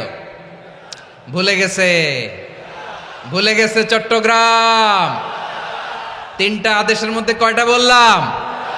প্রথমে কি ছিল? আদল। 2 নম্বরে, 3 নম্বরে রব্বুল আলামিন বললেন, ওয়া ইতা ইদিল কুরবা, নিকটাত্মীয়দেরকে দান করো। নিকট আত্মীয়দেরকে দাও, যারা তোমাদের ব্লাড কানেকশনের আত্মীয় তাদেরকে তোমরা দাও। এখানে জেনারেলি বললেন দাও, কি দিব সেটা তিনি এখানে বলেন নাই, সেটা তিনি সূরাতুল ইসরার মধ্যে বলেছেন। আল্লাহ বলেন, ওয়া আতিযাল কুরবা হাক্কাহ, নিকট আত্মীয়দেরকে তাদের অধিকার, তাদের প্রাপ্য তোমরা বুঝিয়ে দাও। দেখেন, একটা শান্তির সমাজ, একটা সমৃদ্ধ সমাজ, একটা মানবিক সমাজ গঠনের জন্য আল্লাহ তাআলা বেশি না, মাত্র 3টা অর্ডার, 3টা ভার্ডিক্ট তিনি জারি করেছেন। 1 নাম্বার সুশাসন, ন্যায় বিচার। 2 নাম্বার ইহসান। 3 নাম্বার নিকটাত্মীয়, যারা কাছের, তোমার ভেরি ক্লোজ রিলেশনশিপে আছে, তাদেরকে দাও। দাও, দিলে বাড়িয়ে দেয় কে? অনেকে দিতে চায় না, কৃপণতা করে। দিলে বাড়ায় দেয় কে? ও মিয়া, মদিনার মধ্যে সবচাইতে গরিব সাহাবী ছিল বেলাল রাদিয়াল্লাহু তাআলা আনহু। ওনার এন্টায়ার অ্যাসেট, সম্পদের পরিমাণ কতদূর জানেন? একটা লুঙ্গি। বেলাল রাদিয়াল্লাহু তাআলা আনহু, ওনার টোটাল ওয়েলথের এস্টিমেশন হচ্ছে মাত্র একটা লুঙ্গি। একটা লুঙ্গি, টোটাল ওয়েলথ এস্টিমেশন, টোটাল সম্পদের পরিমাণ বেলাল রাদিয়াল্লাহু তাআলা আনহুর কি ছিল? কথা বোঝে নাই বোধহয়। কি ছিল? ওই বেলাল রাদিয়াল্লাহু তাআলা আনহুকে বিষ্ণু ইসলাম বলেছেন, আনফিক ইয়া বেলাল, ও বেলাল তুমিও দাও। ওয়ালা তাখশা মিন যিল আরশি ইখলালা, আরশের অধিপতির তো কোনো ঘাটতি নাই, তুমি দিলে ওই আল্লাহ তোমারে বাড়ায় দিবে। এজন্য আমার প্রিয় ভাইয়েরা, দিলে কমে না, দিলে বাড়ে। অনেকে ধরে রাখে, নতুন কিছু নিতে পারে না, হাত দিয়ে যেটা ধরে রেখেছেন এটা দিয়ে দেন, বড় একটা ধরার সুযোগ পাবেন। জোরে বলেন ঠিক কিনা? ধরেন 5 কেজি ওজনের একটা ধরে রাখছেন, এখন 10, এটা না ছাড়লে 10 কেজি ধরতে পারবেন আপনি? আচ্ছা, 10 কেজির জিনিস একটা আছে হাতে, ওইটা যদি ছেড়ে দেন তাইলেই না 15 কেজি ধরতে পারবেন। কথা বলেন ঠিক কিনা? তাহলে দিলে বাড়িয়ে দেয় কে? রব্বুল আলামিন বললেন 3 নাম্বার আদেশ হলো তোমাদের প্রতি সমাজটারে কেমন করে মানবিক সমাজ, সুন্দর সমাজ গড়বা। 3 নাম্বার আদেশ হলো ওয়া আতিদাল কুরবা হাক্কা, নিকটাত্মীয়দেরকে তাদের প্রাপ্য বুঝিয়ে দাও। এই নিকটাত্মীয়দেরকে তাদের অধিকার বুঝিয়ে দেওয়া, প্রাপ্য বুঝিয়ে দেওয়াতে আমাদের গাফলতি আছে না নাই? চট্টগ্রামে নাই? মাশাআল্লাহ আছে, আছে। অনেকে দেখবেন অনেক আল্লাহওয়ালা, তাহাজ্জুদ গুজার, সেজদা দিতে দিতে কপালে কালো দাগ ফেলে দিছে, সে তার বোনের হকটা আদায় করে নাই। আছে না নাই? হ্যাঁ, এখানেও আছে। সর্বনাশ। অনেক বড় হাজী সাহেব, বিশাল লম্বা দাড়ি, ছেলেরে সব দিয়ে দিছে, মেয়েরে কিছু দেয় নাই, মেয়ের হক আদায় করে নাই। আছে না নাই? এই হাজী সাহেবেরা, এই আল্লাহওয়ালারা কিয়ামতের ময়দানে আটকে যাবে। আপনি অন্যের অধিকার নষ্ট করেছেন, তাদের রাইটসকে ভায়োলেট করেছেন। এজন্য আল্লাহ তাআলা বলেন, কারো অধিকার যদি কেউ নষ্ট করে, ওই সমাজটা মানবিক সমাজ কঠিনকালেও হতে পারে না। এজন্য 3 নম্বর আল্লাহ বললেন ওয়া ইতা ইদিল কুরবা, নিকটাত্মীয়দেরকে দাও। কি দিবা? তাদের অধিকার দিয়ে দাও। বোনের অধিকার বুঝিয়ে দাও, মেয়ের অধিকার বুঝিয়ে দাও, ফুফুর অধিকার বুঝিয়ে দাও। দেখবেন অনেক মায়েরা ছেলের পাতে মুরগির রান দেয়, মেয়ের পাতে দেয় মুরগির ঠ্যাং। এরকম আছে না নাই? ছেলেরা কি দেয়? মুরগির। মেয়ের পাতে কি দেয়? তো মেয়ের কি মুরগির রান খেতে মনে চায় না? মনে চায় না? এমনটা করা যাবে না। নিকটাত্মীয়দেরকে অধিকার দিয়ে দাও, নিকটাত্মীয়ের সাথে সুসম্পর্ক রাখো। আদেশটা কার?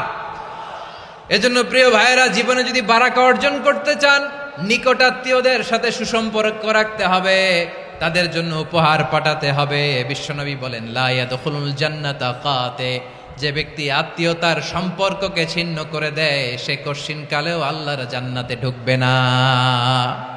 আপনি কি এটারে সহজ হাদিস মনে করছেন? এটা সহজ কথা। আপনি ভাবছেন আপনার নামাজ আপনারে বাঁচাতে পারবে, আপনার রোজা বাঁচাতে পারবে, আপনার তাহাজ্জুদ আপনারে বাঁচাতে পারবে? আপনি অধিকার নষ্ট করলে কিছুই আপনারে বাঁচাতে পারবে না। এজন্য নিকট আত্মীয়দেরকে দিতে হবে বেশি বেশি। বিশ্বনবী বলেন ইন্না সাদাকাতা আলাল মিসকিনি সাদাকা ওয়া আলা যির রাহিমি ইসনাতান সাদাকাতুন ওয়া সিলা। মিসকিন রে দান করলে শুধু দানের সওয়াব হয়, নিকট আত্মীয়কে দান করলে 2টার সওয়াব হয়, সাদাকার সওয়াব হয়, আবার আত্মীয়তার বন্ধন অটুট রাখার সওয়াব হয়ে যায়। আবার বিশ্বনবী বললেন মান সাররাহু আইয়ুবসাতা লাহু ফি রিজকিহি ওয়া ইউনসা লাহু ফি আসারিহি ফালইয়াসিল রাহিমা। যে ব্যক্তি তার রিজিকের প্রশস্ততা চায় আর হায়াতে বরকত চায়, সে যেন তার আত্মীয়ের সাথে সুসম্পর্ক রাখে। আমার প্রিয় চট্টলার ভাইয়েরা, আমাদের রিজিকে আমাদের রিজিক বাড়ুক, এটা আমরা চাই কি চাই না? সবাই চান? হ্যাঁ, আমাদের রিজিকে প্রশস্ততা আসুক, চাই কি চাই না? আমাদের হায়াতে বরকত আসুক, আমরা চাই কি চাই না? এই দুইটা যদি চান তাহলে নিকটাত্মীয়দের সাথে সুসম্পর্ক রাখবেন, পারবেন? তাহলে সমাজটারে মানবিক সমাজ বানায় দিবে কে? তিনটা আদেশ চলে গেল। কয়টা? আওয়াজ করে বলেন। 1 নম্বরে কি ছিল? 2 নম্বরে, 3 নম্বরে নিকটাত্মীয়দেরকে দান। আপনাদেরকে আরো শোনার আগ্রহ আছে?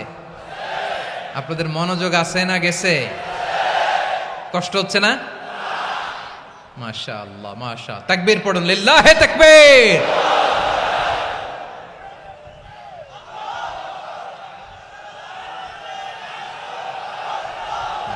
মাশাআল্লাহ।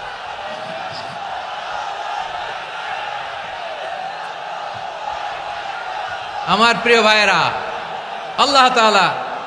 আল্লাহ তাআলা তিনটা জিনিসের যেমনি আদেশ করেছেন, অনুরূপভাবে তিনটা বিষয় তিনি বারণ করেছেন, নিষেধ করেছেন। ওগুলোর কাছেও যাওয়া যাবে। শুনবেন। রাব্বুল আলামিন বলেন, ওয়ায়ানহা আনিল ফাহশাই ওয়াল মুনকারি ওয়াল বাগি। আমি যেমনি তিনটি বিষয়ে আদেশ করলাম, অনুরূপভাবে তিনটি বিষয়ে বারণ করলাম, নিষেধ করলাম। আমার 1 নাম্বার নিষেধাজ্ঞা হলো অশ্লীলতার প্রতি। ফাহশা, ওয়ায়ানহা আনিল ফাহশা। আল্লাহ তাআলা অশ্লীলতাকে নিষেধ করেছেন। কোন জিনিসকে? সবাই বলুন, কোন জিনিসকে? যত ধরনের, যত টাইপের, যত ক্যাটাগরির অশ্লীলতা হতে পারে, সব অশ্লীলতাকে হারাম করেছেন কে? ফাহশা মানে কি? কথায়, কাজে, আচরণে, কমেন্ট, ফেসবুকের কমেন্টসে যত ধরনের নোংরামো আছে, যত ধরনের অশ্লীলতা আছে, এটাকে আরবিতে বলে ফাহশা। এটাকে কি বলে? রাব্বুল আলামিন বলেন, কুল ইন্নামা হাররামা রাব্বিয়াল ফাওয়াহিশা মা যাহারা মিনহা ওয়া মা বাতান। ও নবী, আপনি বলে দেন, আমার রব প্রকাশ্য, অপ্রকাশ্য, স্পষ্ট কিংবা অস্পষ্ট, দৃশ্যমান কিংবা অদৃশ্যমান সব অশ্লীলতাকে হারাম করেছেন। সব ধরনের অশ্লীলতা হারাম, সব ধরনের। আল্লাহ তাআলা আমাদেরকে অশ্লীলতা থেকে বাঁচায়, অশ্লীলতা থেকে তিনি আমাদেরকে হেফাজত করুক। পড়েন আমিন।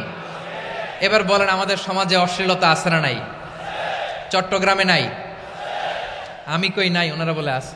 দেখছেন, আমি সামহাও বাঁচায় দেওয়ার ট্রাই করতেছি, ওনারা বলে আছে। অশ্লীলতা নানা ভাবে, নানা নামে, নানা মোড়কে আমাদের সমাজে আছে না নাই?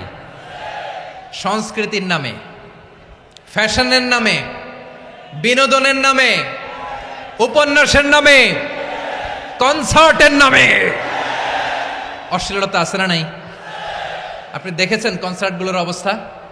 এই যে আতিফ আসলাম যে আসছে আমাদের দেশে, তারপর কে কে আসছে, আমাদের তরুণ তরুণীরা, আমাদের যুবক যুবতীরা, আমাদের জেনজিরা, কি অবস্থা ওইখানে?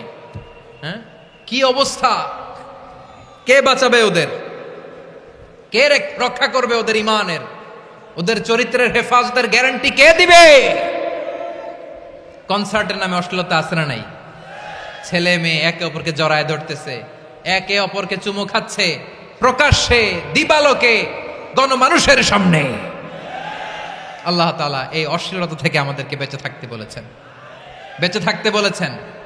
রূপালী জগতের নামে অশ্লীলতা আছে না নাই?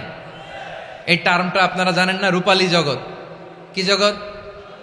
আসলে কি রূপালী জগৎ না অন্ধকার জগৎ? আমার বোনেরা, আপনাদেরকে যে কি বলে তারা বুঝায়, রূপালী জগৎ শুনেই আপনি ভরকে যাবেন না।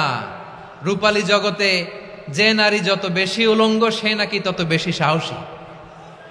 জানেন, বলে এটা একটা সাহসী নারী, খুব সাহসী পদক্ষেপ তার। যত বেশি শরীর থেকে কাপড় নামাতে পারবে, যত বেশি বস্ত্রহীন হয়ে নিজেকে প্রেজেন্ট করতে পারবে, সে নাকি তত বেশি সাহসী। আমার চট্টলার ভাইয়েরা, শয়তানের প্রথমে এজেন্ডা ছিল বনি আদমকে বস্ত্রহীন করা। সে আদম এবং হাওয়া আলাইহিস সালামকে নিষিদ্ধ গাছের ফল খাইয়ে তাদেরকে বস্ত্রহীন করেছে। এই জামিনেও সে আমাদেরকে বস্ত্রহীন করতে চাইবে। এই রূপালী জগতের নামে তারা এটা করে। আমার প্রিয় বোনেরা, আপনি জানেন না আপনার দাম কত। ওরা আপনাদেরকে বিজ্ঞাপনের সস্তা পণ্য বানাতে চায়। ওরা আপনাদেরকে ওদের ভোগের লিপসার টুলস বানাতে চায়। ওরা আপনাদেরকে দিয়ে ওদের খায়েশ পূরণ করতে চায়। এটা আপনাদের জন্য মোটেও ডিগনিটি নয়, এটা আপনাদের জন্য সম্মান নয়। আপনার সম্মান শালীনতায়, আপনার সম্মান হেজাবে, আপনার সম্মান ভদ্রতায়, আপনার সম্মান আপনার ডিসেন্ট পোশাকে। পোশাক বলে দেয় এই নারীটা ভদ্র না অভদ্র। পোশাক বলে দেয় এই মেয়েটা কোন ঘরের মেয়ে। আওয়াজ করে বলেন ঠিক কিনা? আপনি জানেন না আপনার এই সস্তা পণ্য বানায়, ভোগের পণ্য, বিলবোর্ডে আপনাকে উলঙ্গ করে উপস্থাপন করে। এই অশ্লীলতার সাথে ইসলামের কোনো সম্পর্ক। এজন্য আল্লাহ বলেন আমি অশ্লীলতাকে হারাম করেছি। অশ্লীলতাকে হারাম করার প্রথম কারণ হলো এর মাধ্যমে মানবতাকে অপমানিত করা হয়। কারণ মানুষের সম্মান মানুষের পোশাকে। মানুষ যখন পোশাকহীন হয়ে যায়, বস্ত্রহীন হয়ে যায়, তার সম্মান কমে যায়, ঠিক কিনা? অশ্লীলতাকে হারাম করার প্রথম কারণ হচ্ছে মানুষ মানুষকে অপমান করে। একটা নারী, সে তো সম্মানিত, নারী যে কত সম্মানিত নারীরা এটা বুঝেই নাই। বিশ্বনবী বলেন আর দুনিয়া কুল্লুহা মাতা ওয়া খায়রু মাতা'আদ দুনিয়া আল মারআতুস সালিহা। আমার বোনেরা, 5টা প্যান্ডেলে আপনারা এলইডিতে আমার আলোচনা শুনছেন, আমি জানি। আপনাদের এই গর্ভ যে কত দামি আপনি জানেন না। আপনার পেট থেকেই আসবে আগামী দিনের সালাহুদ্দিন আল আইয়ুবী। আপনার পেট থেকেই আসবে অনাগত দিনের ইমাম মাহদি আল মুনতাজার। আপনার পেট থেকেই আসবে অনাগত দিনের ফয়সাল, ওয়াসিম, মুগ্ধ, আবু সাইদের মতো বীর যোদ্ধা।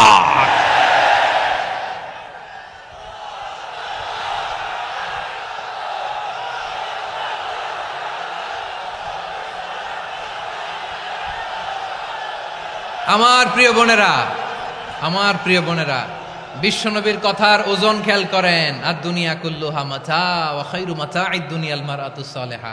দুনিয়ার সবকিছুই অ্যাসেট, এর মধ্যে সবচেয়ে দামি অ্যাসেট নেককার নারী।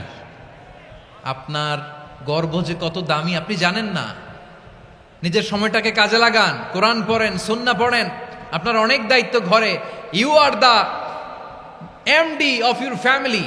একটা family it's a very big institution. পরিবার একটা অনেক বড় প্রতিষ্ঠান।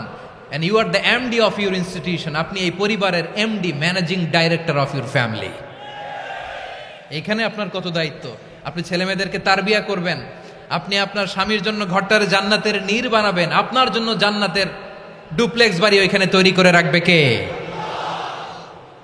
আপনি যে কত দামি আপনি জানেন না। নারীদেরকে আল্লাহ বানিয়েছেন উচ্চতর করে, নিম্নতর নয়।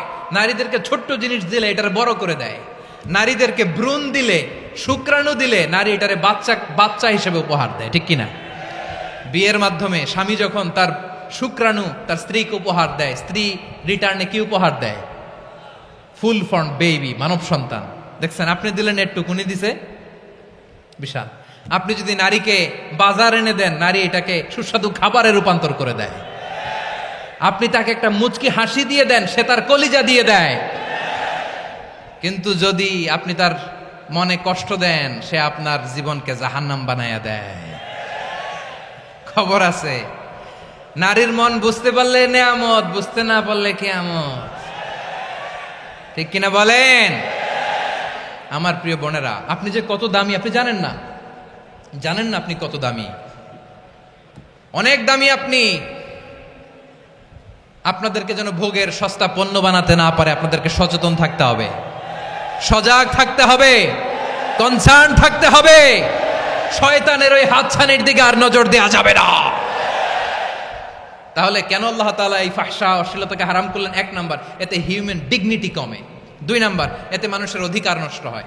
আপনি বিয়ে করেছেন, এরে পরকিয়া করেন, ওর সাথে এরকম আছে না নাই? স্ত্রীর অধিকার নষ্ট করেছেন। আপনি বিবাহ সম্পর্কে আবদ্ধ হয়েছেন তার সাথে, আপনি পরকিয়া করেন ওই ছেলের সাথে, আপনি আপনার হাজবেন্ডের সাথে বিট্রে করেছেন।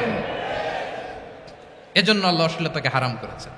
অশ্লীলতাকে হারাম করার আরেকটা কারণ হচ্ছে আল্লাহ তাআলা এই হিউম্যান জেনারেশনকে, এটাকে প্রিজার্ভ করতে চায়। হিফজুন নাসল, এটা মাকাসিদুশ শরিয়ার অনেক গুরুত্বপূর্ণ একটা মাকাসিদ, অনেক গুরুত্বপূর্ণ। আপনার নাসাল, আপনার জেনারেশনকে সংরক্ষণ করা। এই যে আসতেছে ফেব্রুয়ারি, কত ফেব্রুয়ারি জানো? এটা কি বিশ্ব ভালোবাসা দিবস? হ্যাঁ, কি দিবস? এই বিশ্ব ভালোবাসা দিবসের সাথে মুসলমানদের কোনো সম্পর্ক নাই। আমার প্রিয় ভাইরা, এই যে আপনি অবৈধ সম্পর্কে জড়ালেন, কেন আল্লাহ অশ্লীলতাকে হারাম করেছে দেখেন। বলতেছিলাম যে এটা আপনার নাসাল, আপনার জেনারেশন, আপনার লিনিয়েজ, আপনার বংশকে প্রিজার্ভ করা। কে কার বাবা, কে কার মা, বাবা মা জানা, প্রজন্মকে প্রিজার্ভ করা, এটা ইসলাম ওয়াজিব করে দিয়েছে। এই যে অবৈধ সম্পর্কের কারণে, বিশ্ব বেহায়া দিবসের কারণে, এগুলোর আউটকাম, আউটপুট হিসেবে মাঝে মাঝে এই ঢাকা মেডিকেলের ডাস্টবিনে নবজাতকের বাচ্চার কান্নার আওয়াজ শুনতে পাওয়া যায়। চট্টগ্রাম মেডিকেলের ডাস্টবিনে নবজাতকের কান্না শুনতে পাওয়া যায়। বীর চট্টলার মুসলমানেরা বুঝতে পারলে আওয়াজ করে বলেন, এই যে চট্টগ্রাম মেডিকেলে যে নবজাতকটা পাওয়া গেল, ওর বাবাকে আমাকে বলেন, ওর বাবাকে, ওর মাকে, ও কোন ফ্যামিলির সন্তান কেউ জানে? আপনি হিউম্যান ডিগনিটিকে অপমান করেছেন না? আপনি তার ভবিষ্যৎকে অন্ধকার করেছেন না? আপনি তার লিনিয়েজকে প্রশ্নবিদ্ধ করে দিয়েছেন না? এই জন্য আল্লাহ তাআলা অশ্লীলতাকে আমাদের জন্য হারাম করে দিয়েছেন। পড়েন সুবহানাল্লাহ। এই জন্য রাব্বুল আলামিন বলেন, কুল ইন্নামা হাররামা রাব্বিয়াল ফাওয়াহিশা মা যাহারা মিনহা ওয়া মা বাতান। প্রকাশ্য অপ্রকাশ্য সব অশ্লীলতাকে হারাম ঘোষণা করে দিয়েছে কে? আবার দুনিয়ার বুকে যারা অশ্লীলতার প্রসার করে তাদের জন্য শাস্তি মজুদ রেখেছে কে? রাব্বুল আলামিন বলেন, ইন্নাল্লাযীনা ইউহিব্বুনা আন তাশিআল ফাহিশাতু ফিল্লাযীনা আমানু লাহুম আযাবুন আলীমুন ফিদ দুনিয়া ওয়াল আখিরাতি ওয়াল্লাহু ইয়ালামু ওয়া আনতুম লা তা'লামুন। নিশ্চয়ই যারা বিশ্বাসীদের মাঝে অশ্লীলতার প্রচার প্রসার করতে চায় তাদের জন্য আমি মর্মন্তুদ শাস্তি প্রস্তুত করে রেখেছি, দুনিয়াতেও রেখেছি, আখিরাতেও রেখেছি। ঘোষণাটা কার? যারাই নাটকের নামে, সিনেমার নামে, রূপালী জগতের নামে, মুভির নামে, ওটিটি প্ল্যাটফর্মের নামে আমার সমাজে অশ্লীলতা ছড়াতে চায় তাদের জন্য কঠিন মর্মন্তুদ শাস্তি মজুদ রেখে দিয়েছে কে? ও আমার বোনেরা, এখনো আপনি জাগবেন না? এখনো আপনার চিন্তার দুয়ারে এখনো নাড়া পড়ে নাই? ওরা আপনাকে উলঙ্গ বানাতে চায়, ওরা আপনাকে আইটেম গার্ল বানাতে চায়। এজন্য ইসলাম অশ্লীলতাকে হারাম করেছে। হারাম।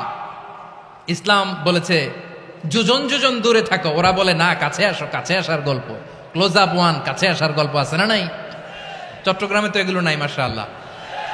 হ্যাঁ, এখানেও আছে ক্লোজ আপ ওয়ান, কাছে আসার গল্প। আল্লাহ বলেন ওয়ালা তাকরাবুজ জিনা, কাছেও এসো না, জিনা থেকে যোজন যোজন কিলো দূরে থাকো, ওরা বলে কাছে আসার গল্প। আমার বীর চট্টলার ভাইয়েরা, কাছে আসতে হলে আমরা কোরআনের কাছে আসব, কাছে আসতে হলে নবীর কাছে আসব, কাছে আসার গল্প হবে আমার রবের কাছে আসার গল্প। চিল্লায় বলো ঠিক কিনা?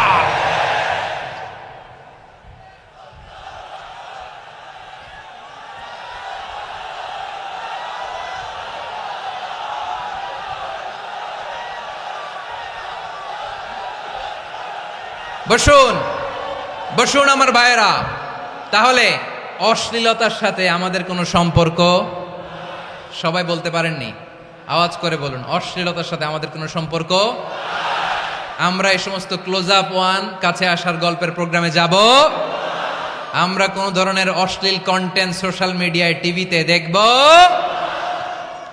কি যুগ যে আমরা কাটাচ্ছি আপনি কল্পনা করতে পারবেন না। পর্ন ইন্ডাস্ট্রি, নারী পুরুষের বস্ত্রহীন যুগল দৃশ্য, এটাকে দিয়ে ওরা কোটি ডলারের ইন্ডাস্ট্রি বানিয়েছে। পুরো মানব ইতিহাসে এরকম জঘন্য সময় মানব ইতিহাস পার করে নাই। পর্ন এটা ইন্ডাস্ট্রি হয়ে গেছে। আমাদের এই যুবকগুলো, জেনজিগুলো, ওদের চরিত্র বাঁচাবে কি করে? কেমন করে হেফাজত করবে ওদের এই মূল্যবান চরিত্র? আমার প্রিয় ভাইয়েরা, এই অশ্লীলতার দ্য লেটেস্ট ভার্সন হচ্ছে LGBT, শরীফ থেকে শরীফা। শুনছেন আপনারা? দেখতে পুরুষ, আসলেই পুরুষ, সুস্থ একজন পুরুষ, 4 সন্তানের বাবা, বলে আমি মনে মনে নারী। দেখতে নারী, সুস্থ নারী, আসলেই সে দিব্যি একজন নারী, বলে আমি মনে মনে পুরুষ।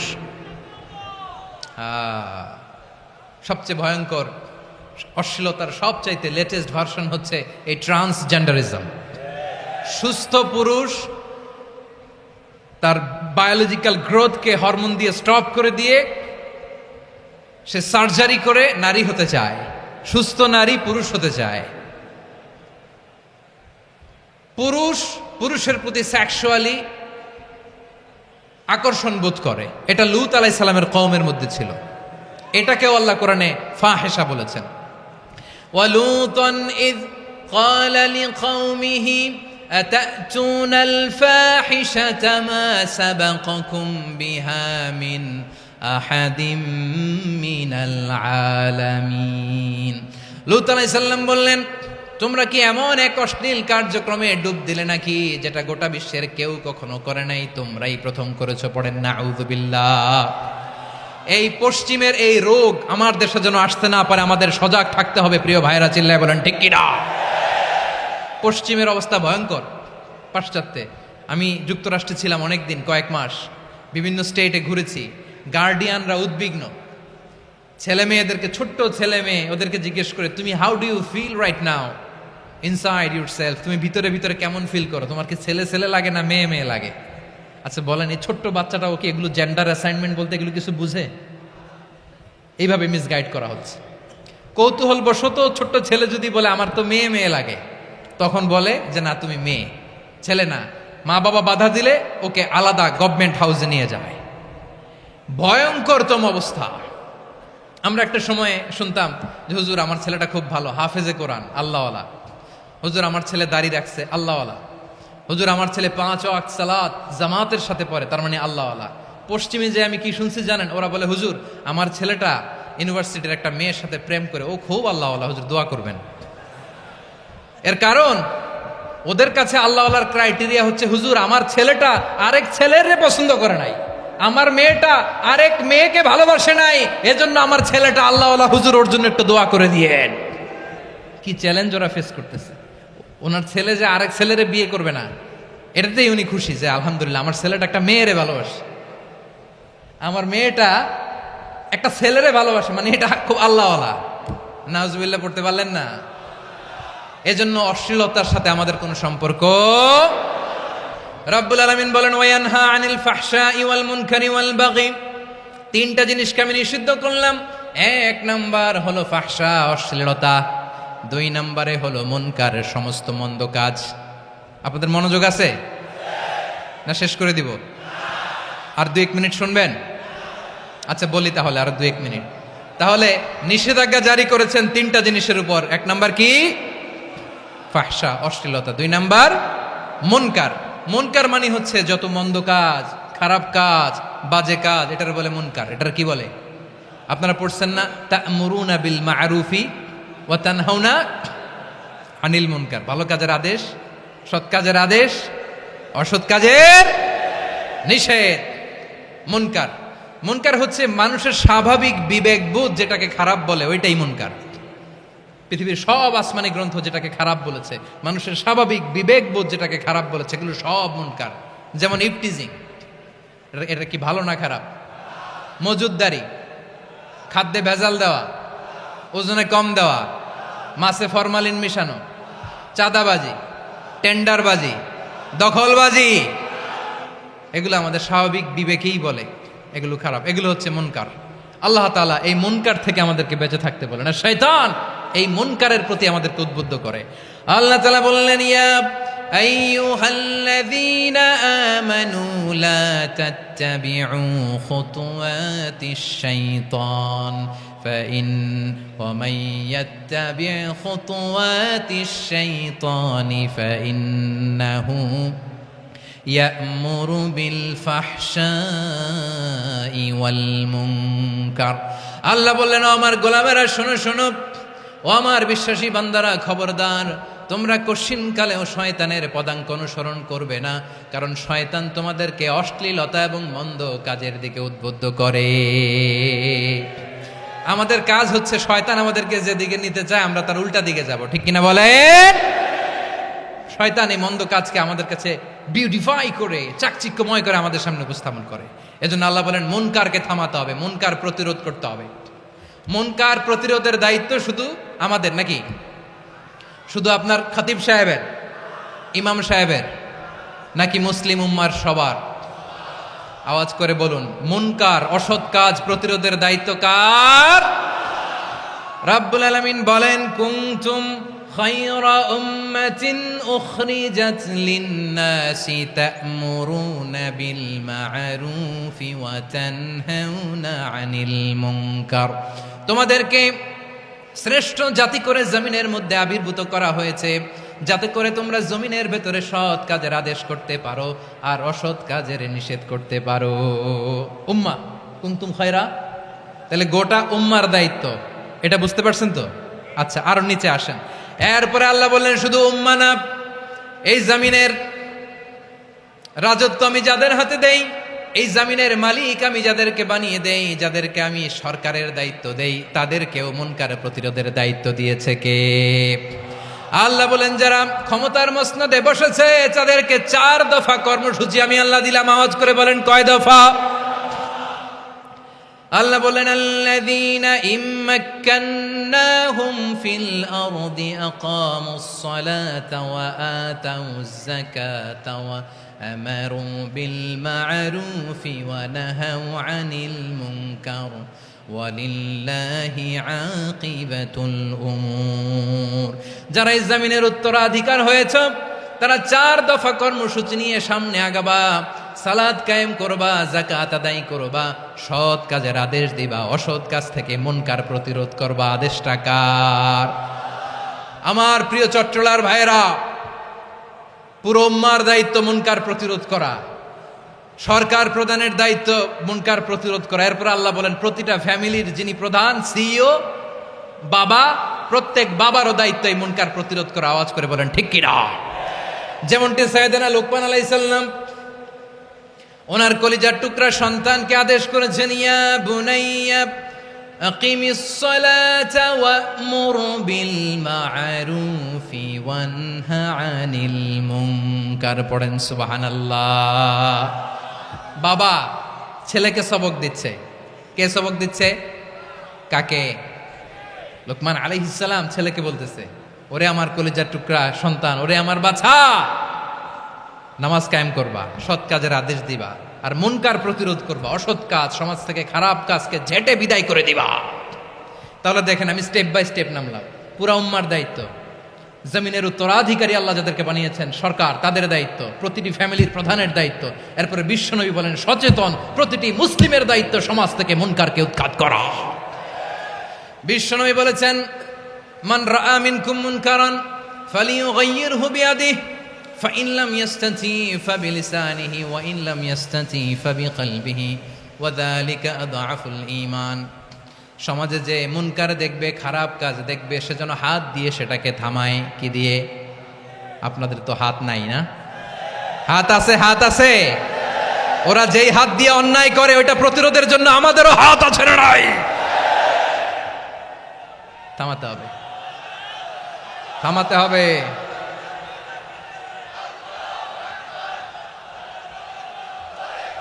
বসুন আমার প্রিয় ভাইয়েরা, ওরা ওদের যেই হাত দিয়ে টেন্ডারবাজি করে, চাঁদাবাজি করে, ইফটিজিং করে, দখলবাজি করে, যেই হাত দিয়ে, ওই মুনকার থামায় দেওয়ার জন্য আল্লাহর দিয়ে আমাদেরও 2টি হাত আছে না নাই? আমাদেরও হাত আছে। থামাইতে হবে, থামাইতে হবে, হিম্মত করতে হবে।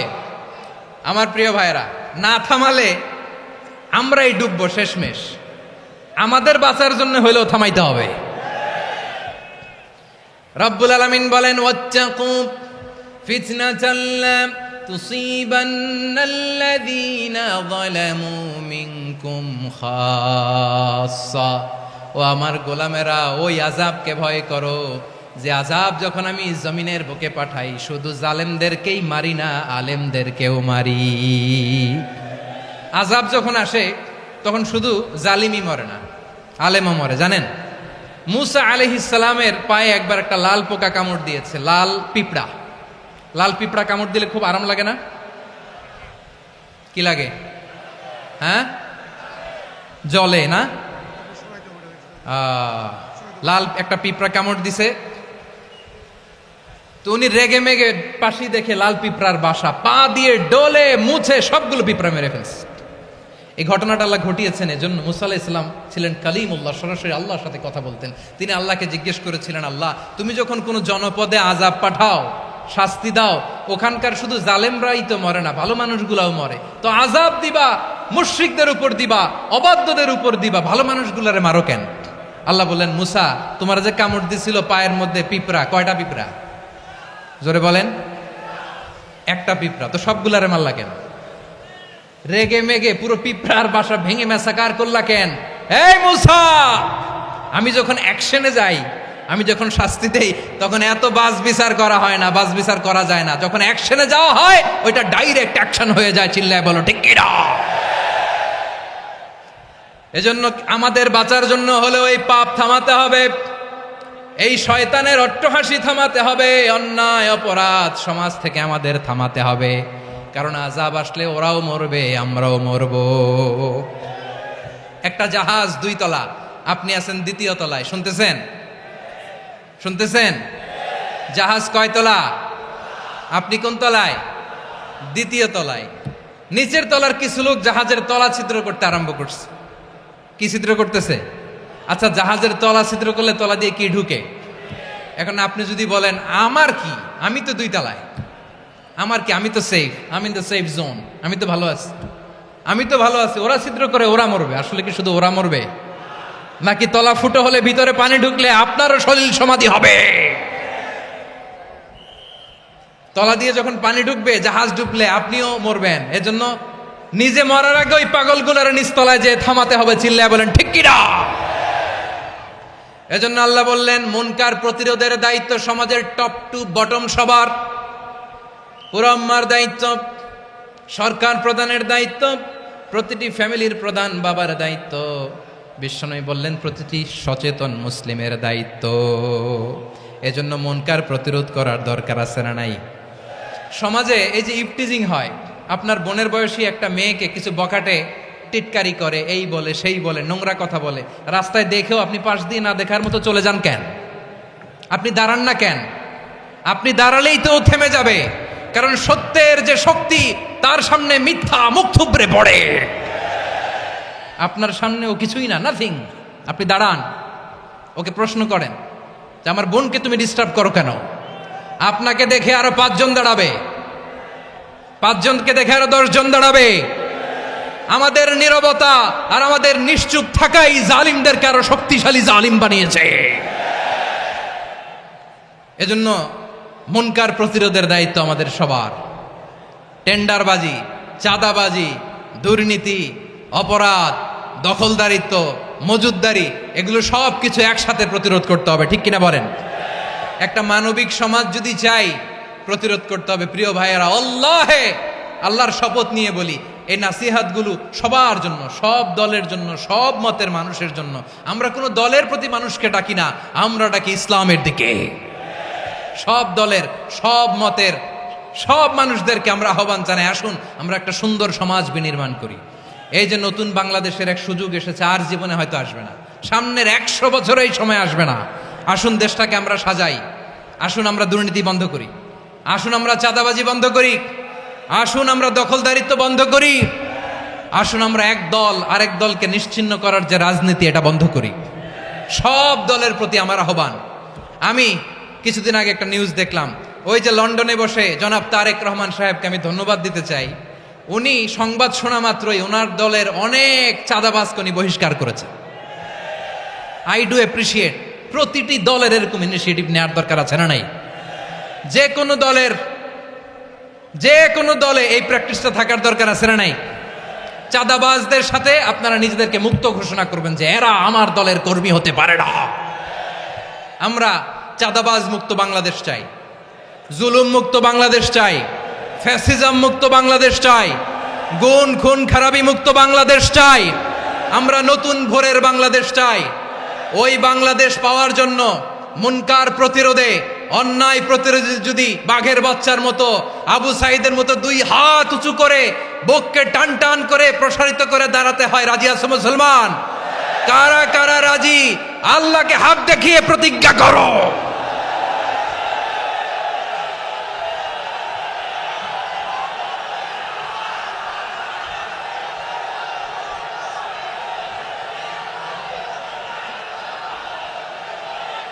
আমার প্রিয় ভাইয়েরা বসুন, বসুন আমার ভাইয়েরা। রাব্বুল আলামিন বলেন ওয়ায়ানহা আনিল ফাহশাই ওয়াল মুনকারি ওয়াল বাগি ইয়াইদুকুম লাআল্লাকুম তাযাক্কারুন। বসুন। আল্লাহ বললেন আমি অশ্লীলতাকে নিষেধ করি, আমি সব ধরনের মন্দ কাজকে নিষিদ্ধ করি, সব শেষে আমি সীমা লঙ্ঘনকে তোমাদের জন্য নিষিদ্ধ করি। আলোচনা মনে আছে তো, না ভুলে গেছেন? নিষিদ্ধ করেছেন কয়টা জিনিস? 1 নম্বরে অশ্লীলতা, 2 নম্বরে মুনকার তথা সব মন্দ কাজ, 3 নম্বরে আল বাগি সীমা লঙ্ঘন, ক্রসিং দ্য লিমিট। সীমা লঙ্ঘন করা ভালো না। We all should know our limits. চিল্লায় বলেন ঠিক কিনা?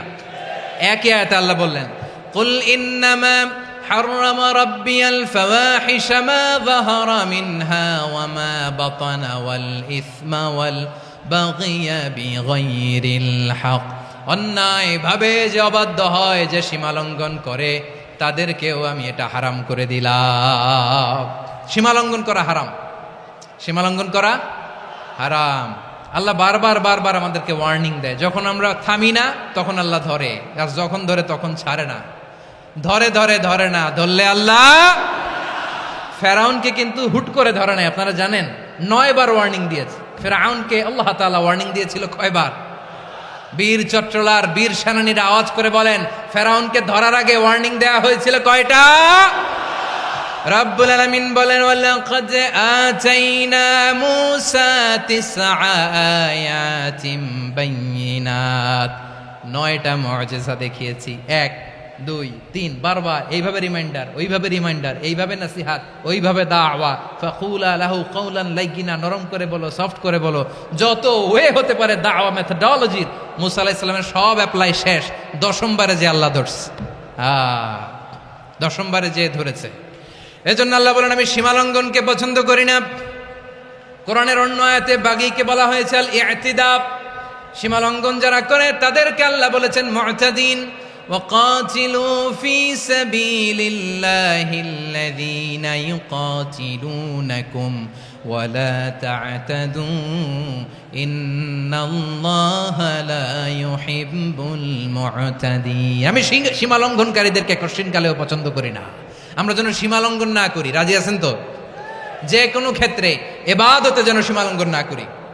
অনেকে আমরা ইবাদতে সীমালঙ্ঘন করে ফেলি। বিশ্বনবী সাল্লাল্লাহু আলাইহি ওয়াসাল্লাম যেটা শিখিয়েছেন এর বাইরে যে অতিরিক্ত বুজুর্গ হতে চায়, এরকম আছে না নাই? করা যাবে না, কোনো ক্ষেত্রেই সীমালঙ্ঘন করা যাবে, এমনকি যুদ্ধক্ষেত্রেও না। বিশ্বনবী সাল্লাল্লাহু আলাইহি ওয়াসাল্লাম বলেন খবরদার যুদ্ধক্ষেত্রেও সীমালঙ্ঘন করো না। কি সুন্দর ইসলাম আমরা পেয়েছি। বিশ্বনবী বলেন খবরদার যুদ্ধের ময়দানে কোনো নারীর গায়ে হাত তোলো না, কোনো শিশুর গায়ে হাত তোলো না, কোনো গবাদি পশু হত্যা করো না, কোনো শস্য ক্ষেত্র ধ্বংস করো না, ইবাদতরত অন্য ধর্মের কোনো সন্ন্যাসীর গায়ে হাত তোলো না। বলেন সুবহানাল্লাহ। তাহলে আমরা সীমালঙ্ঘন করতে পারবো? প্রিয় ভাইরা, একটা সুখী, সমৃদ্ধ, শান্তির সমাজ, মানবিক সমাজ যদি আমরা গঠন করতে চাই, আমাদের আল্লাহর দেয়া কয়টা আদেশ মানতে হবে বলেন দেখি? সবাই বলেন কয়টা? আর বেঁচে থাকতে হবে কয়টা জিনিস থেকে? আওয়াজ করে বলেন কয়টা? আচ্ছা, আদেশ নাম্বার 1 কি ছিল বলেন? আল্লাহর আদেশ কি? 1 নাম্বার আদাল, ন্যায়পরায়ণতা। আমরা সুবিচার, সুশাসন, ন্যায় বিচার চাই কি চাই না? 2 নম্বরে কি ছিল? মাশাআল্লাহ, আওয়াজ করে বলেন 2 নম্বরে কি ছিল? ইহসান, আমরা যেন সবার প্রতি দয়া পরবশ হই, ইহসান করি। 3 নম্বরে কি ছিল? নিকটাত্মীয়দের দান করা, তাদের অধিকার প্রাপ্য বুঝিয়ে দেওয়া। পাশাপাশি 3টা জিনিস থেকে আল্লাহ বারণ করেছেন, নিষেধ করেছেন। তার প্রথমটা ফাহশা, অশ্লীলতা। অশ্লীলতার সাথে আমাদের কোনো সম্পর্ক। আজকের এই ঐতিহাসিক চট্টগ্রামের প্যারেড ময়দান থেকে আমরা যত ধরনের মা তাহারা মিনহা মা বাতান, প্রকাশ্য অপ্রকাশ্য, দৃশ্যমান অদৃশ্যমান, সব অশ্লীলতা থেকে নিজেদেরকে মুক্ত ঘোষণা করলাম। অশ্লীলতাকে আমরা না বলে দিলাম। আওয়াজ করে সবাই বলুন নো। অশ্লীলতার সাথে আমাদের কোনো সম্পর্ক। 2 নম্বর নিষেধাজ্ঞা কি ছিল? আল মুনকার, সমাজের যত মন্দ কাজ এগুলোকে আমরা প্রতিরোধ করব। রাজি আছেন তো সবাই? 3 নম্বরে আল বাগি, সীমালঙ্ঘন। কোন মুসলিম সীমালঙ্ঘন করে না, এমনকি যুদ্ধক্ষেত্রে ওনা। আওয়াজ করে বলেন ঠিক কি না?